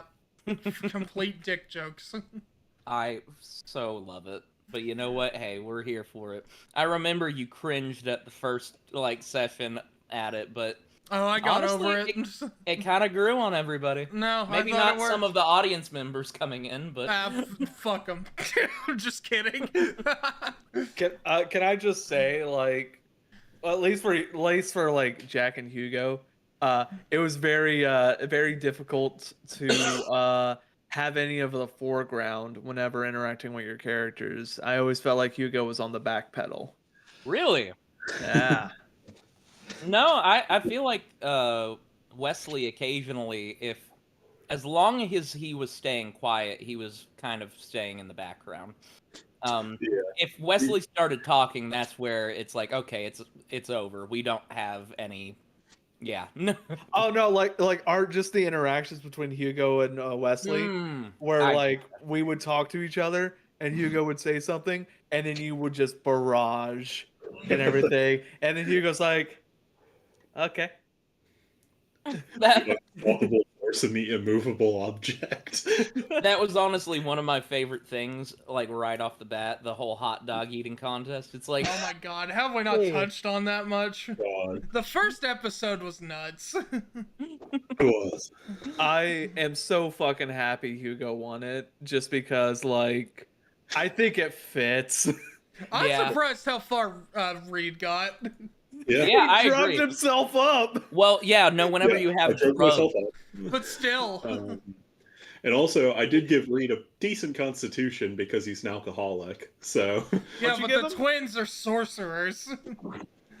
that's true. I love how I immediately failed. Yeah, you failed immediately. You crumpled like a crouton. You were literally like, oh, yeah. It was one of those things where I was like, oh. He's got 14 con. Yeah, that's pretty good. Yeah, plus 2. I think Piper and I had 16 con. Yeah, I gave Piper specifically 16 con. Yeah, smart. And surprisingly enough, Wesley also had 16 strength. Nice. And yeah, Yeah. no, he's actually a pretty beefy boy. She had the dexterity. But I did give her, really good athletics. Yeah. Yeah. I eventually got to that point where I got the charisma just overpacked and just it's so good. But I know that Piper had the skill expert thing going on, I think. Yep. Mm-hmm. Because That really did it. she wanted, good, social backstory stuff. Because she's, Yeah. school president stuff. Hmm. But yeah, other than that, I think we posed the question next. How'd you feel about your relationships to other characters? I Yeah. thought it was great. I thought Yeah. it was quite natural. It never was anything faked or anything. Everyone was genuinely like, this kid. This fucking dude. And Yep. Wesley with everybody else, he treats everybody pretty much the exact same. It's just sort of like, hey, you're another one of my bros, bro. Yeah. One of the bros. Wesley very much reminds me of. I'm not sure if you've seen Misfits and Magic, I haven't. Oh, but God, he reminds me a dude. lot of Jammer from that. It's so good. You should definitely watch it. Okay. It's only 4 episodes. Abria DMs it, and she's amazing as always. If it gives you any Ooh. context, it's Lou Wilson's character. Yeah, it's Lou's character in that, and Lou! that whole dynamic with you and Elijah at the end just reminded me of the dragon from the final episode of Misfits and Magic. Yeah, that's pretty accurate. Okay. Because one of the other one of the NPCs hits the dragon with a blight, that's like killing it, and he's like, because they just have to get a scale from the dragon to win this tournament thing, and he's just like, damn, why'd we have to learn its name? Because once I know your name, you got to give a nickname. A-Town. Once you get a nickname, you're on the team. And so he like went and like took on some of their blight to like help them out so they wouldn't die. And like that gave me, like, Wesley gave me big that scene energy. Man, I tried. I really tried. Yeah. And you succeeded. I mean, you saved Elijah in the end. Mm-hmm. Yeah, no, I was fully expecting you to only try me. your damnedest on that. Yeah. It wasn't only me, though. That's the thing. And I tried to imprint that as much as I could with his attitude towards the fight by the end of it. Everyone was congratulating him about it. And at the end, it was just like, nah, man, we did it. Reed definitely didn't feel like he contributed that, because Reed went into the fight of like, you know, like the professional, like, look, I'm doing a job here. It's nothing personal, but if you gotta die, you gotta die. Mm-hmm. Like, Reed would have killed him. And that's the interesting thing, too, is I think Wesley even would have given Dominique a little bit of a chance even after he was beaten. It's like, I don't know, if you beat him down to a pulp, maybe. Who knows? I never mentioned it, but yeah, absolutely. After the final fight, when we were all leaving, Reed would have absolutely put one more in Dominique's brain just to make sure he was dead. Yeah. It's completely understandable. Absolutely. I do think it's hilarious that Wesley and Hugo were like, I think we can maybe talk to Dominique. And then the fight happens, and it's literally just fucking like a hammer to a fucking like mochi. Well, for me, it was just like, twin cast haste. Good luck. Fuck, I You forgot you did had that one turn in too. that fight, didn't you? I only had one turn. Yeah, because it was only a turn and a half combat. Oh, Lord. Anyway, I mean, unfortunately, it's time stop, but in terms of like the other characters, what was, I guess, some of your favorite moments character-wise between other characters with Wesley? Anyone want to go first on that one? Oh, we already did. Oh no, Oh. I meant from you. yeah. So interactions with the characters and everything like that. I would say personally, pretty much almost every interaction that me and Willow had was like just like you guys said, very Perfect natural. chemistry. Yep, and I think one of my other favorite interactions was whenever Titus kind of overstepped a little bit and said, "No, you tell him what you think." Whenever Wesley afterwards said, like, "No, it's all good. She's like me. We can easily blow that off." And Yeah. she looked at me and was like, "Wesley, I'm not okay." And that was one of the first times he did not connect with her, like, right off the bat. Yeah, I loved that moment with It was Wesley. one of those moment. things where I had to be taken off to the side, and it's just like, I don't really have a great understanding of people as much as I thought I did. Classic philosophy major, not understanding simple situations. I will say though, I thought it was hilarious. Like the session after that, you were just sitting here like with a pipe and everything. Like maybe he has some demons he needs to fight, possibly some parent. Like you were going really deep into like some personal stuff, just in like for another person. We were like, Maybe he has a lot of interpersonal conflict where it's just, something to where it was his upbringing, and we just need to delve deeper for that. Yeah. But So there- otherwise, I'm willing to shoot him. He shot me in the shoulder. I mean, Wesley really was the Aang of this campaign. Like, It I don't was. want to kill him. And even like Willow and Dionysus are like, you gotta kill him, bro. Yeah, it was one of those things where no matter what, he would have kept shooting him. It doesn't matter, but he did not want to kill him in like the end. It's like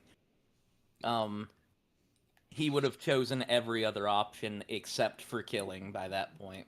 And in that respect, technically Wesley, I don't think he's technically killed anybody, right? No, I think he had. Only by well, proxy. Oh wait, yeah, you have. He killed the Well, no, Minotaur, but he didn't die. You didn't. Yeah, technically you didn't kill the Minotaur. You just punched. Right. You just punched that facade's face in. Yeah. God, you weren't even there for that. That makes me so sad. I had to pick that up. I'm like, he would not do this. I at that point then, I don't know if any of us got kills exactly then. Who got the kill on Dominique technically? I think it Kronos. was you. Kronos? No, it was Elijah. Yeah? Elijah stepped through him and casted lightning. Oh. I mean, if he did die during our fight with him, I think Hugo got the last hit on him. Yeah, if we wanted to be technical, it was Hugo. Yeah. Um. I mean, I don't think Dominique would have survived that brain damage. It was literally like the Inglorious Bastard saying, baseball bat scene. I wouldn't have let him live. Oh yeah. As a DM, he was destined to die. Which, yeah. Speaking of, I want to commend you because you said during the session, like, I'm gonna pull some DM bullshit here with like Kronos pulling away and everything. But like, if it was just like yeah, Kronos pulls him away and then heals him back up to full and restart the fight. Like, that Oh, been no. Right, Kronos would not waste his time doing that. Yeah, exactly. But just having it transition into the actual final fight, I thought worked really well. And, Yeah, no, there's absolutely no chance in hell Kronos would have thought Dominique was worthy to keep alive. He saw him as a means to an end. Yeah. He would have thought the same for Elijah, too. Yeah. It was definitely like, fuck, dude, just Dominique being a badass, everything, like stopping time, I had him set up so perfectly, ready to putting go. a barrel underneath my chin, shooting everything, and me just going, all right, we have this big plan. Plan didn't work out all that well, but it didn't need to. Yeah, that's why. Adam, you missed it, but Dominique was a level 11 divination wizard, a level 9 ranger, had 2 attacks per action and a bonus attack per action, 2d6 on each of his guns, of any damage he chose. Yeah, he basically had my weapon for the Yeah. final fight, right? Yeah, no, Yeah. the weapon I gave to Reed was the weapon he had. Yeah. Which And that did numbers. he was going to use Zephyr Strike. He was going to use his pocket Nat 20 to use Steelwind Strike on Reed. He did not get to use it. He did not get to use his Nat 20. Mm-hmm. I also just want to say how hilarious the whole scene is of, like, all of us on the ground fighting Elijah on the ground and Reed going, "Bethy, well." It just fucking flying like 80 feet back. Also, and then Elijah being like, "Hi!" Dude was also resistant to psychic, non-magical damage, immune to charm, and immune to piercing. Yeah. Mm. Otherwise, I would have tried to charm him. It was one of those things where I'm like, okay, I've got charm. No, his heritage from Hera prevented charm. Yeah. Hera's done with your bull. Yeah. I love it. That said, Yeah, he had a that- bunch of stuff he did not get to use, so. You know how chaotic that whole battlefield was for Elijah, though? Because think about it. I first run up and I think I'm gonna do something, and I just disappear. And then the next people, it's just like Reed is like, nope, gets out. Hugo's just coming over like, Oh, I'm gonna also, Sat him over his Matt, hammer. I was just Adam, hammer broing him. And then he finally lands and a couch falls on him. I gave him a specific ability that was he had 3 subtle spells he could use. Only got to use one of them. Yep. And it was against Willow, I think. Yeah, it was against Yeah. Willow. Yeah. It was a subtle spell's counter spell. Yep. Yeah. Deadly combo. Yes, it is. Tasha's Cauldron of Everything really fucking changed everything. It was just like that whole Dominique fight was definitely like an awakening, Also, 420 HP. which he lost all of it In 3 rounds. in the first and a half round of Yeah. like 287 damage from Hugo and like 180 Wait, some damage from Zagreus. hold on. Dominique had 420, or Yeah, did... Dominique had Dominique, 420. What about Elijah? 550. Yeah, that tracks. I mean, He didn't was you have to also give? he was resistant to fucking everything except for acid and force. I'm Dude, glad I eventually pulled out the egg. Yeah, That's that's a great idea. Yeah. I was full expecting you to try to eat it. Just the monster house. I'm glad you didn't, because that would have been very bad. I'm gonna eat chaos. The Oh yeah, I'm so glad I picked Force just out of a hat. Yep. Because I'm like, he's probably resistant to elemental stuff.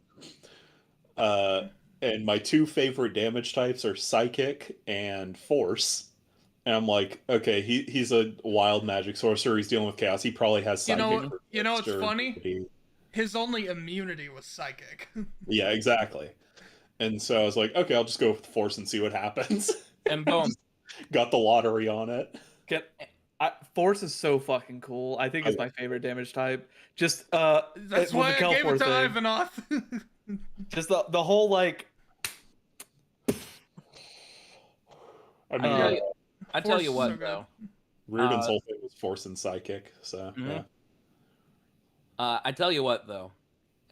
The randomness was on Wesley's side somewhat, most of the time. Oh God! The freaking So many wild I'm magic. really glad we the made chaos bolts. I'm just glad we made a wild magic battle out of it to see what Yeah. happened, and the fact that he got resurrection off. The reincarnation. Yeah. The reincarnate. And Yeah, then he he still was became still a human. That saved it from like Yeah. it was one of those things where it's like, yeah, cool, we killed him, but it calmed him down. Yeah, no, Yeah. all the chaos shit left his body. Yeah, like that reincarnate was literally like the perfect outcome. Because we killed him and we took him out, and then he's reincarnated. Technically, he's not a son of Zeus anymore, No, so he couldn't still be used is. for another ritual. He is still technically a son of Zeus, but the ritual had already happened, but it went out of him because he didn't have Right. Chaos's It's like blood that in him ritual anymore. just never happened. Yeah. But he couldn't be used again. That ritual essentially got undone by like it was like a perfect outcome. Yeah. No, the only really, difference is his eye colors just went back to being blue, and Yeah. he got super long hair, and he probably dropped like 50 pounds. It just looks like Al at the end of FMA Brotherhood. Yes, that's exactly what I had in mind. Yeah. Like it was definitely like it was a very chaotic campaign, but That's the whole point, I'm, baby. I'm glad we got through it though. Yeah, yeah, and also having him get the role to become a human again. Yeah. Did not 'Cause, plan for like- that. I was really expecting anything else. Well, yeah, because it was like, because in a real world setting like we were playing in, it's like he would have ended up like fucking Okuyasu's dad from JoJo's or something else, where he just have to like stay in the attic all the time. Either stay in the attic, or if he's caught, get shipped off to Area 51. Yeah, exactly. Like, yeah, so like having him become a human too, so he could like have a second chance at life, like it was perfect. Honestly, And- it worked out One of those amazing. perfect I'll- dice roll I'll moments. be real. That session taught me one thing. I know why DMs have a screen. Yep. Yeah.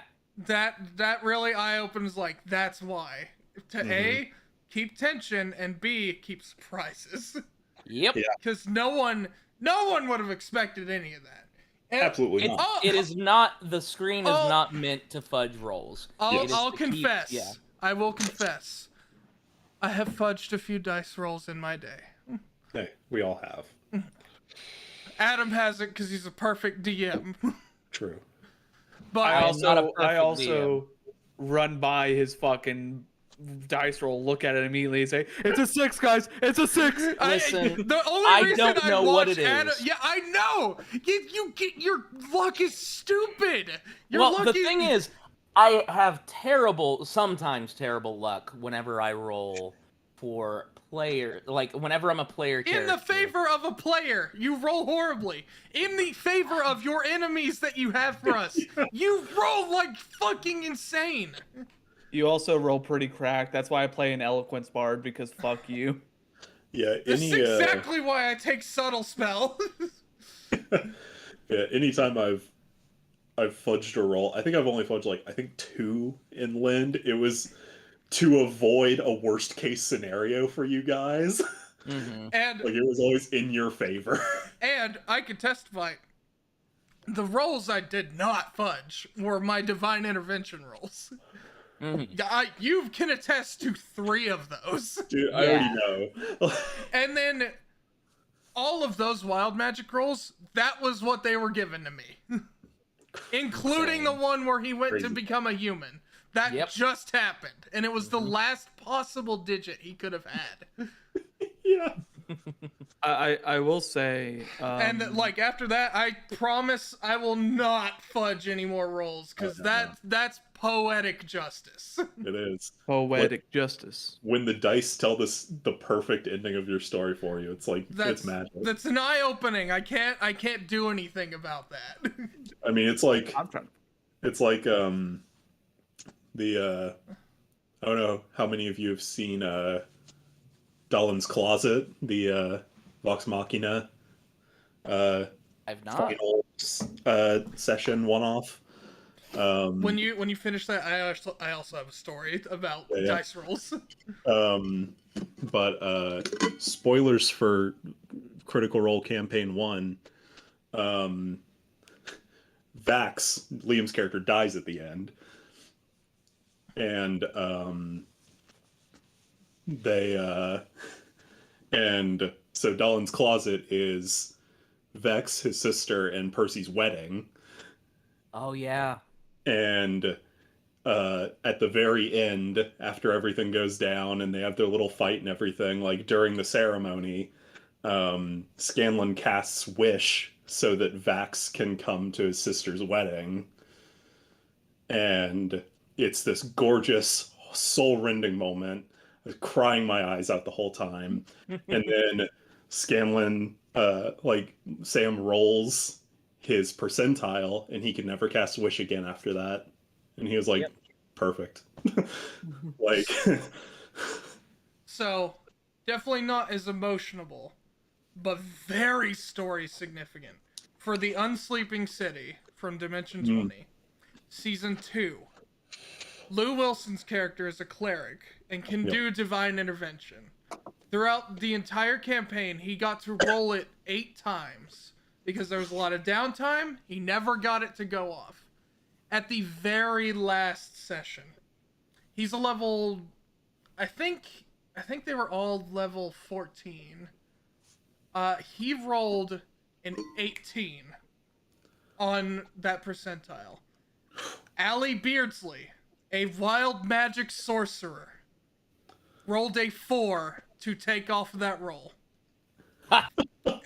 But and that's perfect if you know the characters. yes, because you know why? The whole point is that Lou Wilson's character is the voice of the city of New York. Like, represents everyone in New York.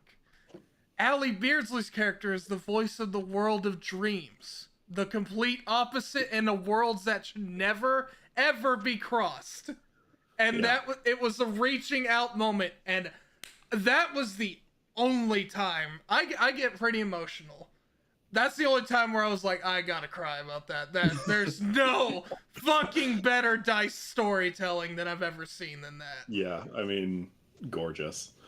So I mean, the whole like story of Unsleeping City, those two are like the inciting thing for it. And so yeah, that conclusion at the in season 2 is so oof. God, I love that. The one that I've shed tears over is actually Calamity. Yeah. And- Okay. The dirty one at the end. Fucking Travis's character getting to live really got me. Yes. Oh, Lou's character at the very end, just like, are you on one of the ships? I'll meet you soon. Yeah. Dude, Lou fucked me up in Calamity. Like, my Lou's too favorite line good. from the whole thing was the, as Nidus was dying, just like, what matters more, the dream or the dreamer? Do you think your dream will matter to anyone after this point? And he's like, no, but that's okay, because it was real to us. And like, bro, I was ugly crying. I mean, I was already crying. But yeah. If you haven't seen Calamity, fucking watch it. Yeah, Please do. see Calamity. So good. So it might be good. the single best actual play thing I've ever seen. All Yeah, I'm no. saying is, we've seen Brennan and Abria at a table together. We've seen Brennan and Mercer at a table together. We've seen Abria and Mercer at a table together. Yep. The next Dimension 20 series better have all fucking 3 of them at the table, or I'm gonna be fucking Matt's mad. DMing it. I know. That's DMing it, so I think we're gonna get it. Because We we got better. that DM roundtable. I will fucking riot.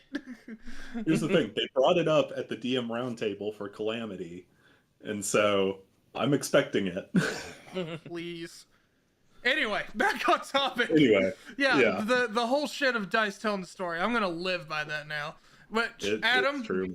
I'll confess that's why I sit next to you whenever we do Strahd now, because I want you to see my dice rolls. Oh, dude, as far as that goes, I have complete and utter trust in what you guys roll. You should. I do not You want to shouldn't. have.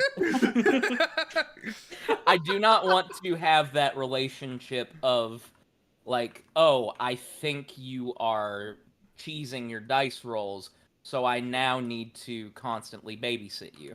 Yep. Yeah. And yeah, no, it's one of those situations where you guys are my friends, I trust you, and if for some reason it does come up that you are doing that, I will eventually take you to the side and just be like, "Hey, yeah, I'll do that." Yeah. No, And that's I'll convert you. I'm doing this as a symbol of trust. I don't want to do it anymore because I have the mentality of like, but I want this to happen. Yeah, it's And one of I'm those sick things of where doing you that.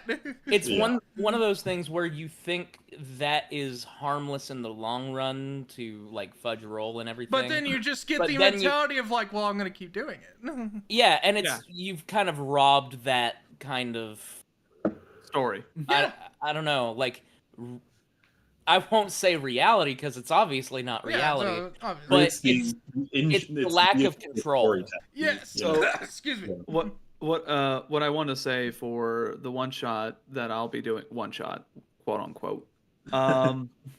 It's definitely not going to be. It's going to be like 2 or 3 episodes. Because we're going to be trying to eat multiple. I don't know how long it's going to be. I'll die in the first 10 minutes. I will say, I'm going to be using Foundry for it, and I'm going to be trying to make sure we can use that. I am going to roll out in the open. I am not going to hide anything. Mhm. If I'm able to Because- use it, I'll do that too.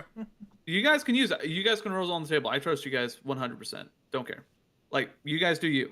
I'm just going to roll there so you can see it, because if I roll as well as I do whenever I'm just a player, I don't want it to be like, I just want you guys to die. Because I want there to actually, like, I want you guys to explore the little thing I made. I want you guys to figure out, like, some clues and shit. But I am going to live by the dice. If you all die in the first session, It's and over. you didn't even explore, like a quarter of it, that's it. Yeah. It's over. Matt, I'm sorry. You're going to have to get ready for your That's campaign. DMing. That's DMing, you know? Sometimes you prepare a lot of shit and it never comes up. Sometimes you make a fucking awesome Dark Souls um, boss, and sometimes your rogue character shows some ball bearings, and that vampire sinks into the water. Rest in peace, Yeah, Zeno! but speaking of like where dice are rolled and stuff, I saw a DM it was an Adventuring Academy, one of the most recent ones. The they they brought up the concept of rolling death saves behind the table. I want Adam to do that for me. Rolling I, death. Oh yeah, yeah. no, we can do that with if Astra 'Cause you- ever gets to the point where if he ever fucking goes does, I down. don't know at this point. But yeah, no, I definitely want that to be in the DM's hands for me sometimes. Yeah, but I think I might implement that in Lind just I'd because be down. death is already has such high stakes without resurrection in my campaign. So having it just be between the player rolling the saves and me, it adds more weight to it. Yeah, I was about to say we'll have the player still roll it because Oh yeah. yeah, and then just like send a message to you being like, Yeah, no, I'm down for that. because Yeah. it also makes everyone panic. Like, oh no, they're fine. Don't worry about it. It's definitely like, Yeah, it's not like, okay, they have one fail. We can wait until their turn because they might, it's a 1 in 20 chance they'll roll it out one, so they probably won't die this turn. like, yeah, you can't do that. You're like, where are they at? So, all right, let's get back on topic for now. Sorry, we went off on this tangent, but that was this conversation was too good. We're friends who like talking to each other. Get over it. I know, but I want to get the questions through to Adam about relating to this campaign. I guess. Oh, no worries. So, what was your favorite moment? Well, I had a lot of favorite moments. That's the only thing. get a tier list out from S to D. That'll take too long, brother. Not if just do whatever you want. if I were to pick a favorite moment. We Wow, answered that's- specifically for our characters too, if that helps Yeah. at all. Yeah. For like Wesley specifically. I mean, was Yeah. it whenever you weren't able to be drunk for almost a whole month? Yeah, that was that. After a whole month. God. That's funny. Yeah, no, I think probably for him, like for me as a character also, both Wesley and me, probably just kind of Hades and Yeah. The underworld. like the underworld, like that was my favorite vibe, I would say. Like anytime Adam I did would go that down well. there, yeah. I'm glad Cerberus. I'm just glad everyone I- loved that part. I think the Zagreus fight was also really big for me. I really You enjoyed Took that. no Never damage got and put him hit. to sleep, baby. Just With MVP. four HP remaining. I really enjoyed the first time that Wesley actually kind of snapped. It was the part where Dominique shot him, and then it was like, oh, okay. Yeah, no, One I of the did first- enjoy that. And probably going back a little bit to where Dionysus was talking to Wesley about, like, hey, if you want to have empathy for people, you really just need to kind of think about, like, what's going on in their heads. Like, they're not having the same vibes as you, like, always. It's like they're not like you. They can't just, take it and just kind of roll with it. Like, other people just have a lot more going on in their head. Yeah, I And- loved Wesley and Dionysus's dynamic. I love the buildup of, like, because you came from like a pretty like stable and like good homestead, when you started interacting with people like Reed and Hugo, who Did not. did not, you're like, oh, like, oh, It's like that understanding is Yeah. like it finally started to hit. And I feel like it's even more impactful knowing that Wesley truly, honest to God, did not know. Yeah. Yeah, no, he 'Cause never it's like- sat to think about it. It's like he wasn't doing it to be malicious. I don't know, like Piper with Willow just being like, "Oh, look how poor you are, Reed." Because she actually understood people. But it was one of those things where obviously by the end, I mean, come on, yeah, she cared about Reed. It's one of those yeah. things. But that dynamic, I really liked that dynamic. Yeah. Even though he's a stinky man. Gosh. he's the stinky man who plays Sonic all day. No one ever Yeah, learned. no that one ever first time. figured that out. I don't think like I think we all knew. I think Hugo was just too fucking like oversaturated by the socialness of the twins to just be like, "Hey Reed, what do you do for a hobby?" Yeah. I mean, he would have lied. I'm like, I don't read. And also Hugo can't do insight worth shit. Yeah. I remember there was one point where Wesley was just sort of like, "Oh yeah, no, I just recently got Sonic Frontiers. I'm gonna platinum it." Just see the sweat down fucking Reed's forehead. Well, the thing is, the whole platinum it thing. I can Yeah. I can attest to this. Platinum that game is very easy. Yeah. It's very easy. Well, also platinuming a Nintendo game. That's Sega. Yeah, right. It's also on Steam.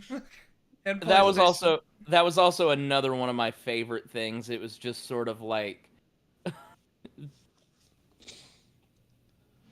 it was one of my joys as the player, not as Wesley, to throw in stuff that would occasionally just like have people just roll their eyes with Wesley just like, "Oh yeah, you mean like this?" And then he just says something. Everyone hated it. Like what I do on a daily basis. Yes. Yes, I really did channel Jack's energy. Yeah, that's true. That's true. Wesley is like Jack, except Jack was poor. It's true. It's true. Incredibilis. Incredibilis. I guess on that topic, your favorite fight was the Zagreus fight? Probably the Zagreus fight. I thoroughly enjoyed how short the fight with Dominique was. Yeah, everyone did, I know. Listen, even though I know you're slightly disappointed it didn't go on any Hey, further. I'm keeping his sometimes- character sheet around. I'm gonna recycle that shit. Hey, That was exactly, a busted and it- combo, and I That's cannot it. let it go to waste. And that's the thing is like you get to see those multiple outcomes because you can always try to play something on that again later on. You know what? You know the way I see it? Dominique dying in literally that quick is my punishment for the fudge dice rolls I've ever done. That's fate telling you, hey, this big badass you made, go fuck yourself. He's dead. You like succeeding on divine intervention? Here you go. There's a reason that one of the big kind of thorn in your side villains in my campaign that you guys will meet is Immortal. Yeah. Fair enough. Oh, So that's we'll funny. beat the shit out of him, and they'll be like, "Good round. I'll see you guys in a couple months." Yeah. I love that. What else? What But other that's questions did we ask Worse as a earlier? vehicle of the story. Yeah. Do you think Wesley would ever get in a romantic relationship with someone? Like, did he ever had that vibe with anyone? Honestly- I'm honestly a little surprised you never threw any of that out there. Honestly, the more and more I'm thinking about it, like honestly, he kind of is finding himself in sort of a situation where I feel like he would be more so asexual, because it's like he could possibly Goddamn, Jack. maybe like if he met like someone right be aromantic, but it's like I don't know. He just didn't have that vibe. He really just wanted to be friends with everybody. You know, Yeah. Just I was very tempted to throw Melanoa your way. Like, Oh, really? A little bit. I But could have seen something there, but at the same time, it was just like, But yeah, yeah, no, also she's together with Pandora, so yeah, It's one of those things where I feel like Wesley's vibe seems that of like it's kind of hard to explain, but I feel like you guys get it. you are It's one of truly the- the embodiment of Dionysus Kid without all the horny stuff. yeah, Yeah. and I feel like that's a good Willow thing. got all No, the it is a horny. good thing. I Oh, liked yeah. it.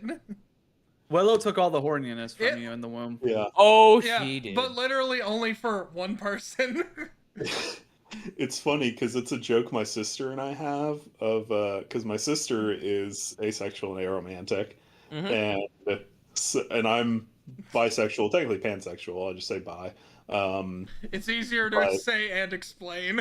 Yeah, we live 'Cause in some- Tennessee. Yeah, because some crackers don't get it. Do you Um, like pans? What about pots? Yeah, so I say I'm bi. Yeah. And so we joke that I took her sexuality as well. So yeah. I love it.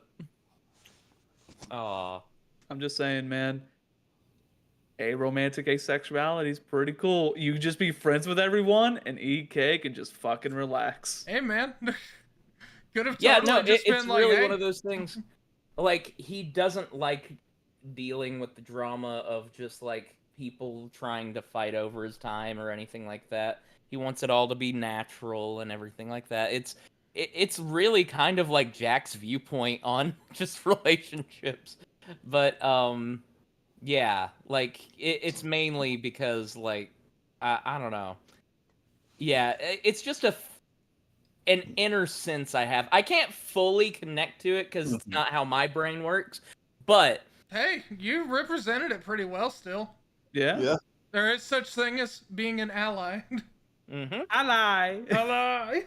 Well, like, that's like kind of the same thing I was bringing up to you, like earlier, Adam, is like, remember whenever I was making Gex, I told you myself, I was like, I want to step out of my comfort zone. I want to try to find a romantic partner as Gex. Like, I want that to be one of those goals. yeah. And then I kind of just drifted away from that, but Hey, it's all good, man. I have to go back to it. I need to just like get through it because I want to get out of my comfort zone and be like do something like that. But goddamn, is it so weird to do something that like you're not like normal with? Like it's not bad or anything like that. It's just different. But it's always fun to just like kind of get yourself in a different mindset to just understand more. Yeah. Yeah, it really is. And even if it's something that's a little bit more like of a touchy topic, I mean, like I still kind of have a really good time with like trying to play on that. Like, oh, hey, whoa. I'm just here Oh. for the mozzarella sticks. Yeah, exactly, you know?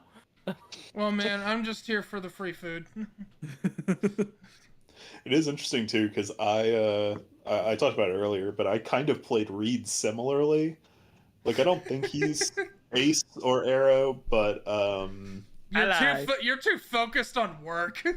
yeah, he's Yeah. just like I think it's kind of like my real world brother who only just got married like 4 years ago, and he's 47. Hmm. He just spent like his entire life just working and like traveling for work and stuff, so he just never had time for it. Okay. I Huh. think that's kind of how Reed is, Yeah. where he just like never had time to like think about settling down or anything, or energy. Which Yeah. Which is I so kinda- fucking funny.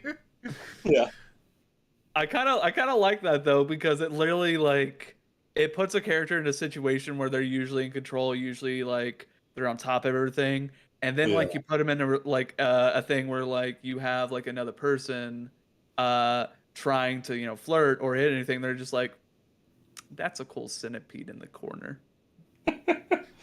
Wow, it's really crawling. Hey, it's okay. Just think of it this way. Krista just thinks you're playing hard to get. And she loves Reese is stupid. she loves the challenge. I love it. It's just so funny because Krista's absolutely hot, by the way. Oh, Yeah. She's a beautiful blonde lady. Oh man. Ray's just like, I'm not into blondes. Yeah. What's your preferred type? Blondes, brunettes, men. Men. Gosh. Do you like What's tall your term? girls or short girls?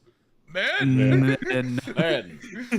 Who are you? I'm from Ancient Greece. I just How really did I love. not pull that that came out? up. Oh my god! I did. How can I not did pull put that in there out? at one point. I know, but how did I not pull that up? I just love that fucking reaction. And he's just like, men. Men. Um. Um, Yeah, man. Sure. But let's see. There was something else I was thinking of. It was, I believe like more than likely. Oh yeah, that's what it was. I was thinking like more than likely Wesley as a person, the way he kind of comes off to people, he's very very nice to people, but sometimes it can come off to other people like he is Fake. interested in somebody. But then whenever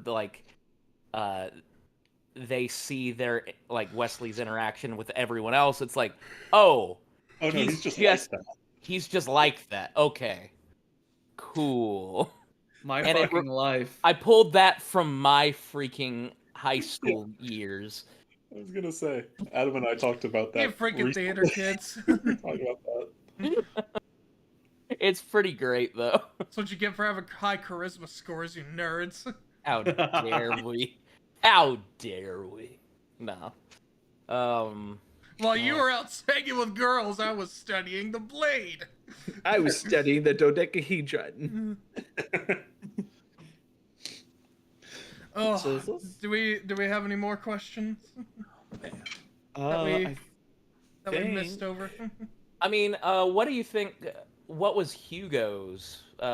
Hugo, like your favorite Hugo moment, Jack? Like, So personally, one of my favorite moments as Hugo was the moment where Hugo just kind of stood up to Athena in the end when we were in Mount Olympus. yeah, Just because I felt like I felt like I had everything in my mind already like fucking connected. Like I knew what I was gonna say. I knew how like if the reaction went this way, what I would do. Like I had everything kind of set out, and it felt in a way where I didn't have plans. I did not think Athena would be more remorseful or kind of like, you're right. Hugo was ready for like a bloodbath. yeah. I was intrigued to see with your character for a little bit because you always kept saying like, "Oh, it's gonna be bad if like Hugo ever figures out like what he really is." Oh, definitely.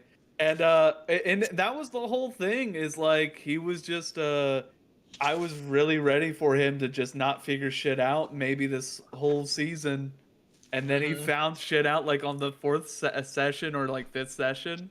Yeah. And I was like, well, now it's time to process, and processing takes a while. And I think the talking rat Loki was the breaking point. No. Of just Loki being like, "Hey, I'm a guy," and Hugo being, "Okay, okay, all right. Okay. Did I give you something bad to eat? I didn't put any. I'm gonna be right back. Where are you going?" It was definitely just really nice, and like I do like the interactions. Oh my god, I'm fucking blurry again. I do like the interactions between the player characters and Hugo, because even though Hugo was like the mom, of the group. Like he'd be like, "Here's the Gatorade. Here's some towels. Make sure you do fine. You're good." Everyone acted like Hugo's big brother or big sister as well, where we were in social situations like Twisted Tea, and Hugo's like, "Yeah, okay." It was funny because Hugo is kind of like fucking Bruno from JoJo's, Mm-hmm. and Reed was like a Bacchio. I would say Wesley's like a Giovanni. Where wait, Wesley's what? Narancia for sure. Oh, definitely does not know math. Titus was Giorno. Let's be real. Titus was That's Giorno. true. And then Willow was Mista. If Willow had a gun, she would be shot by her own bullets. Willow Yeah, was both Mista like to and point out- Hugo. I'd like to point out she's the only one that did not have a gun. Yeah. True. She just, if I remember correctly, the words Piper uses like, Willow doesn't have a gun. She likes to get personal. A gun is not personal. A gun is That not was like personal before enough. her character was fully fleshed out too. Yeah, a gun is not personal enough. Yeah. I gave her a taser and mace. She never used them, but I do think it is very hilarious that Wesley, being the nice party guy, just trying to make everyone have fun, was like, "What's happening here?" Gets shot in the shoulder. Oh. it's so funny how you kept getting shot. It was immense amount of times of getting shot. Like It's so funny, it was man. honestly kind of funny. Yeah, No, no, I mean- it was genuinely funny. The Minotaur also charged you and hit you in like the fucking same spot with its horns. God. If you were there, you would have been like, it's just like fucking getting like fucking impaled and fucking like bull rush, just like deja vu. Never I've been just in this place before. On the streets. Oh my god. It was definitely just even though like there's a lot of serious moments, it was a lot of comedy. Yeah, Yeah, no, I agree. try to make it a point. I can't do completely serious. Like, even when we get to the Final Fantasy campaign, which is the most serious story I will have ever told, there's no way I'm not gonna make it funny. I'm just ready for Melkai. Yeah, no. Hey, can you wait. can you demonstrate Adam the voice? Oh, Are you yeah. talking about this voice? Right. Yeah, that voice right there. Whose voice? Yes. This is my voice, Adam. Can you hear me? That's just what Jack sounds like. What are you talking about? Yeah, what are you talking about, man? It's not, I lost my sexuality. My balls have hit the floor. Jack is Dribbling real hard. Sexuality, my balls dropped. It wasn't supposed to make sense. That's so funny. But yeah, Oh, I that's- think that's the voice I'm going to use for Melkai. Okay. I mean, that's the thing about D&D is that, like, I mean, even fucking Lind, which is a very serious story, Wait, still you has have a fucking gaggle spa of days at idiots. Euro stores and Yeah, we have a gaggle of idiots who just want to eat euros. yeah, I mean that's what D&D always is. Also, is a like- necromancer named Kyle. Yeah, exactly. Like there's always going to be absurdity in D&D. Like if you want to tell a fully serious gripping story, then write a book cuz Yeah, like that's what I say. Because even Yeah, with Critical Role, which for Mercer, Oh, yeah. on Mercer's part, he's just a really good storyteller. I know even he, like, I haven't fully watched all of Critical Role, but I've seen like the bits where even he's like, ah, god damn it. Yeah. yeah, like I mean, like the fucking chair or Mike It's Hunt just a chair. or Mike Mike Hunt, yeah. Mike Hunt. My name's Henry Crabgas. How are you? Crab gas. or the fucking the deck of many things where he gave it to a stranger. He's like, oh my god. I just became the king of Neverwinter. Remember, I still have one Braun. more of these. Yeah, I mean, well, like, yeah, fucking in the middle of fucking the Chroma Conclave arc, which is very serious, you still had fucking Grog and Scanlan pranking each other and like. Or better example, Exandria Unlimited, where the whole thing is supposed to be depressing. My name is Bolo. Yeah. My name is Bolo. I'm from Aor. Why this robot not help me? Can you kill this Listen, robot? do you think a man named Gary Gygax intended Dungeons and Dragons to be completely serious? Look, It's like the D&D movie as well. Right. Like, I was just about to say the fucking lute playing scene that I keep showing you, Jack. It is. So, Matt, have you seen the movie yet? no, I haven't. Please it do. is really good. Please do. Okay, yeah. It's very fun. Yeah, the oh yeah, any I mean the real marriage you have to make is that if you're making a serious campaign, and it's both on players and DMs, is just like have your fun moments and have your serious moments and find the marriage between those two. Oh yeah, absolutely. So I yeah. fully plan on it too. That's my crux. I have to get more serious. Nah. I don't know, man. I don't fully expect the shit we're gonna do in your little campaign to be any bit. Oh no, I'm letting you guys know right now. You think it's going to be like a serious, like only horror thing? Shenanigans. Nah, it's going to be fucking stupid. It's shenanigans. Good.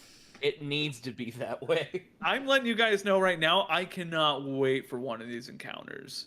It's going I to know. be a whole thing. You've been hyping it up, and I still don't know what it is. I've literally told Julia and Keely, and they looked at me and say, "That is hilarious." And I was like, "Exactly." Honestly, and one of them has Shield Master. Coming from Julia, I'm very excited.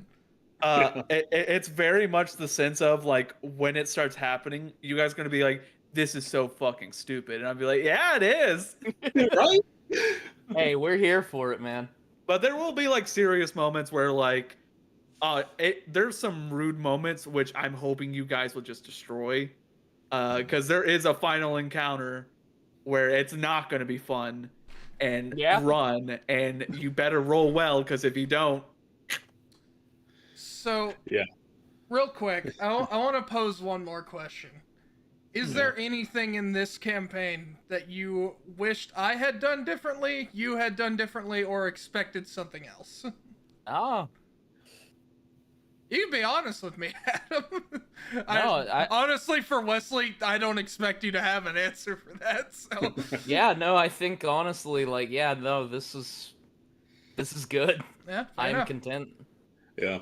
I mean, I think just like there's a scene that I wanted to have with the twins. But I know there which was one just you're never- talking. I never know. really a good I time get- to bring it up or anything. There was no easy way to say, "Hey, let's go to Reed's apartment." Yeah. And you avoid it like the plague, my Yeah, 'cause man. And Reed it doesn't wanna didn't come go. up at the party either. Reed doesn't want to host. Yeah, exactly. But yeah, like I mean, that's just it happens with storytelling and just where stories and sessions go. So like, yeah, it may come up in season 2. We'll see. I don't think story-wise, I think it's all good. Like, I like it. I guess like just combat that, like,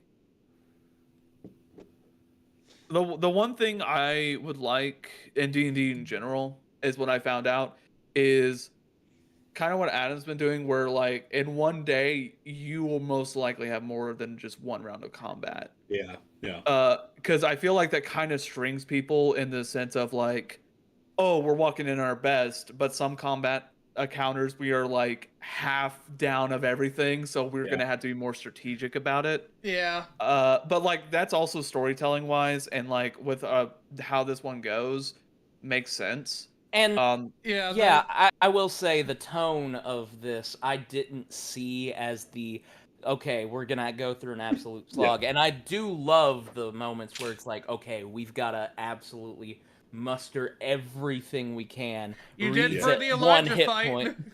Yeah. That was honestly the most balanced fight we've ever had in this campaign. Like what I was thinking, like one reason we can all be forced to go to Reed's apartment is we finish like a round of combat, we're all like pretty low and everything, and then like there's another round of combat that starts up because like another like group of enemies were waiting, so we have to like run and hide, like go in the sewer, and then there's like we need like a safe haven, and it's like Reed's apartment's the closest, and he's like, fuck. And then he's like, come on. Yeah.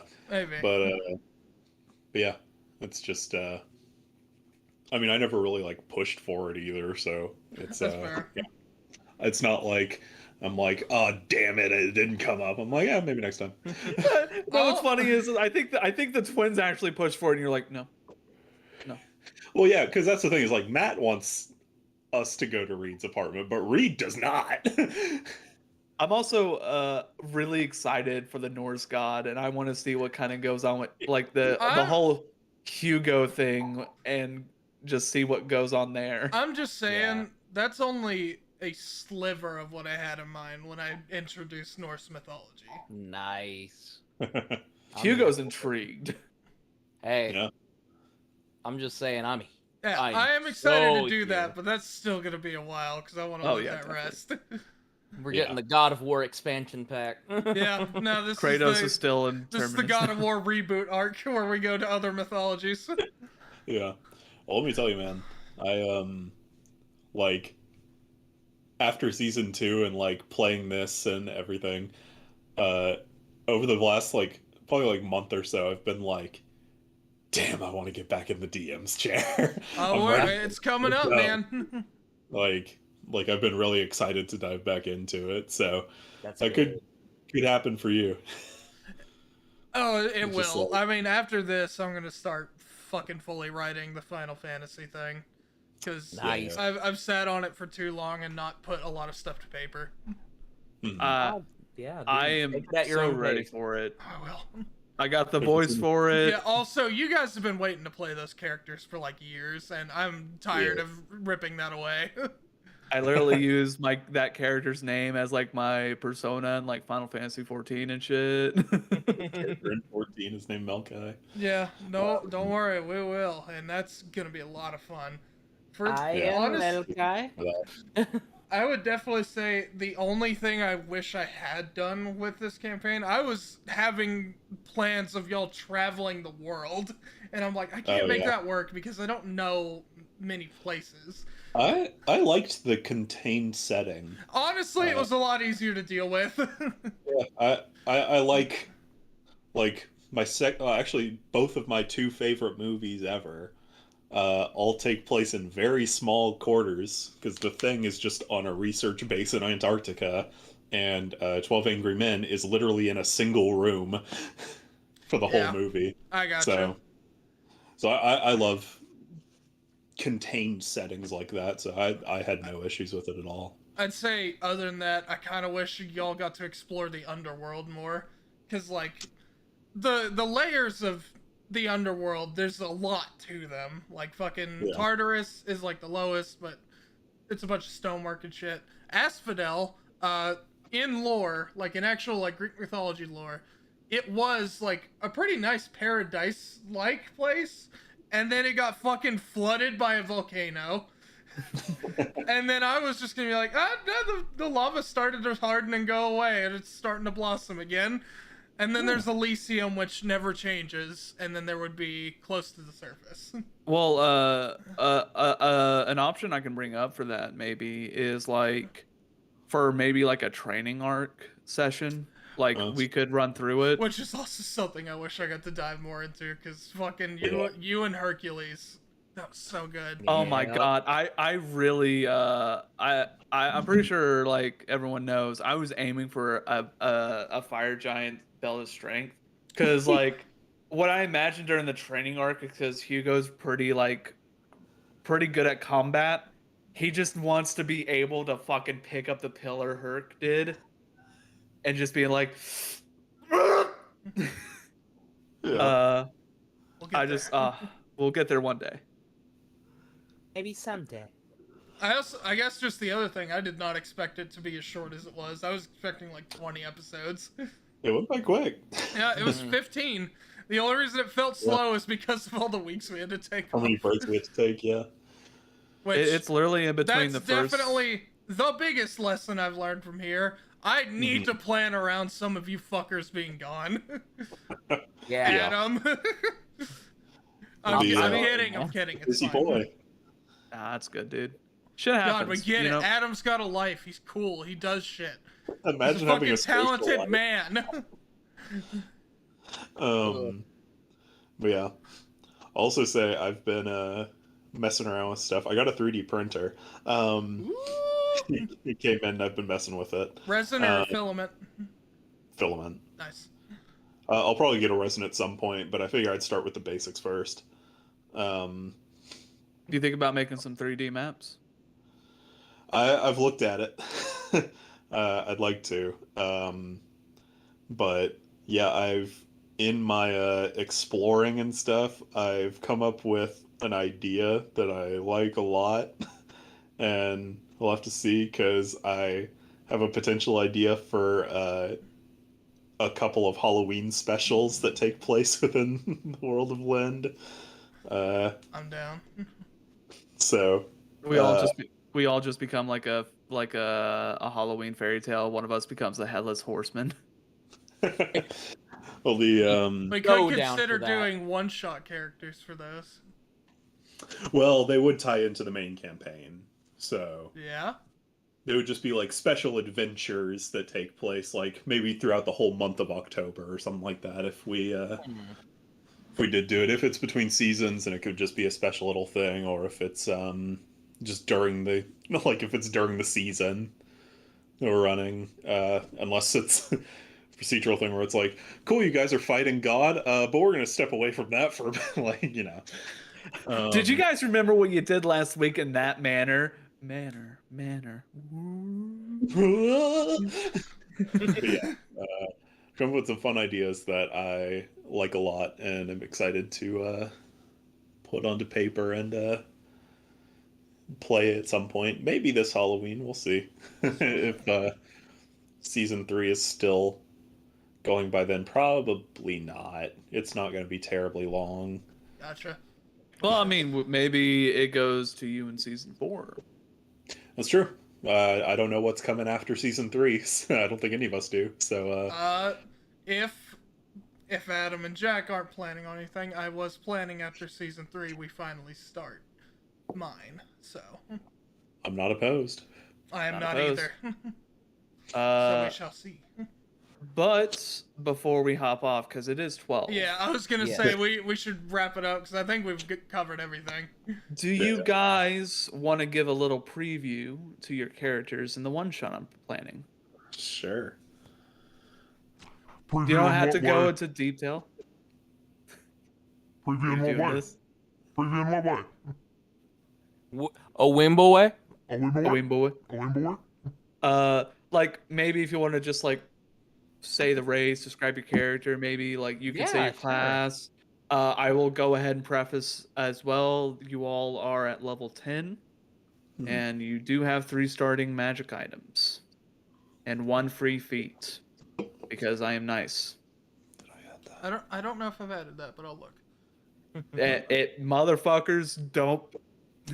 I think that was one of the first things I said. You get a free feat, and then 3 magic items: 1 common, uncommon, and 1 rare. Gotcha. One of my things for my next character probably isn't even really amazingly well known by you guys. This will technically be my first ever fighter. Ooh. I've never played a fighter before, and Really? I You have chose a good played subclass. half orcs, but never as a fighter. I will say my character is 100% homebrew, except for the feats. Feats are all still in D&D rule set. By the way, the class and race are homebrew. I will let you know as well, James, for the stuff you can do for your homebrew class. I'm gonna need a pull up of it. I might need another PDF of it just in case. I will get that to you. And also, keep me honest with it. Let me know what you're doing, and if I have questions. Oh yeah, of Sorry. course. This will be, I mean, not counting Ares, I guess, my first time playing a barbarian. Nice. Playing a beast barbarian. So yeah. Bearded Selic. I will also say we do have 2 other people playing with us. One is the cryptid you have met before, and the other one is a new guest. Yes. I will go ahead and let you know one of them is also a fighter. Cool. And Lex, yeah, another fighter, and the other one is a warlock. Hell yes. Oh yeah. And it'll be fun. I still have to get some Foundry stuff set up. Hopefully you can do music in the background of it, and I'll use my soundboard as needed. But I think it'll be a good time. Yeah. Yes. Hell yeah. But for now, we're gonna probably take a week or 2 break while Jack gets his final stuff set up. Yeah. Probably 2, hopefully not. Probably 2, but we'll I'm not see. opposed to 2 because I still have stuff I need to do for season You 3. need to get on that art. I need to finish. We're getting new key art for season 3. Yes. And, Surprise. It's half done. I've got Ivanov and Cal4 done. I still need to get Drac and Emmy. But yeah, it's so far I'm really happy with it. We'll see how much I fuck up the last 2. But yeah, I've just been putting off finishing that. I feel that. So I need to get that done. But yeah. But And also, no such thing as too much prep time. So I agree. But either I way, agree. Yeah. yeah, me too. Either way, thank you all so much for joining. And thank you all for joining my first big campaign, because I've only pretty much done one-offs for, like, ever. and you did great. And, Thank yeah, you. you did a fantastic You did great, job. man. Seriously. I really wish I stuck with more voices. That's my only issue I think I had. No, I dude. apologize for all the voices I'm going to do. That's fine. No worries. I don't think you should apologize for like all the silly voices you may do. Dude, that's D&D. But yes, we will catch you all next time. Thank you so much for joining us on Broken Couch. And we will see We'll see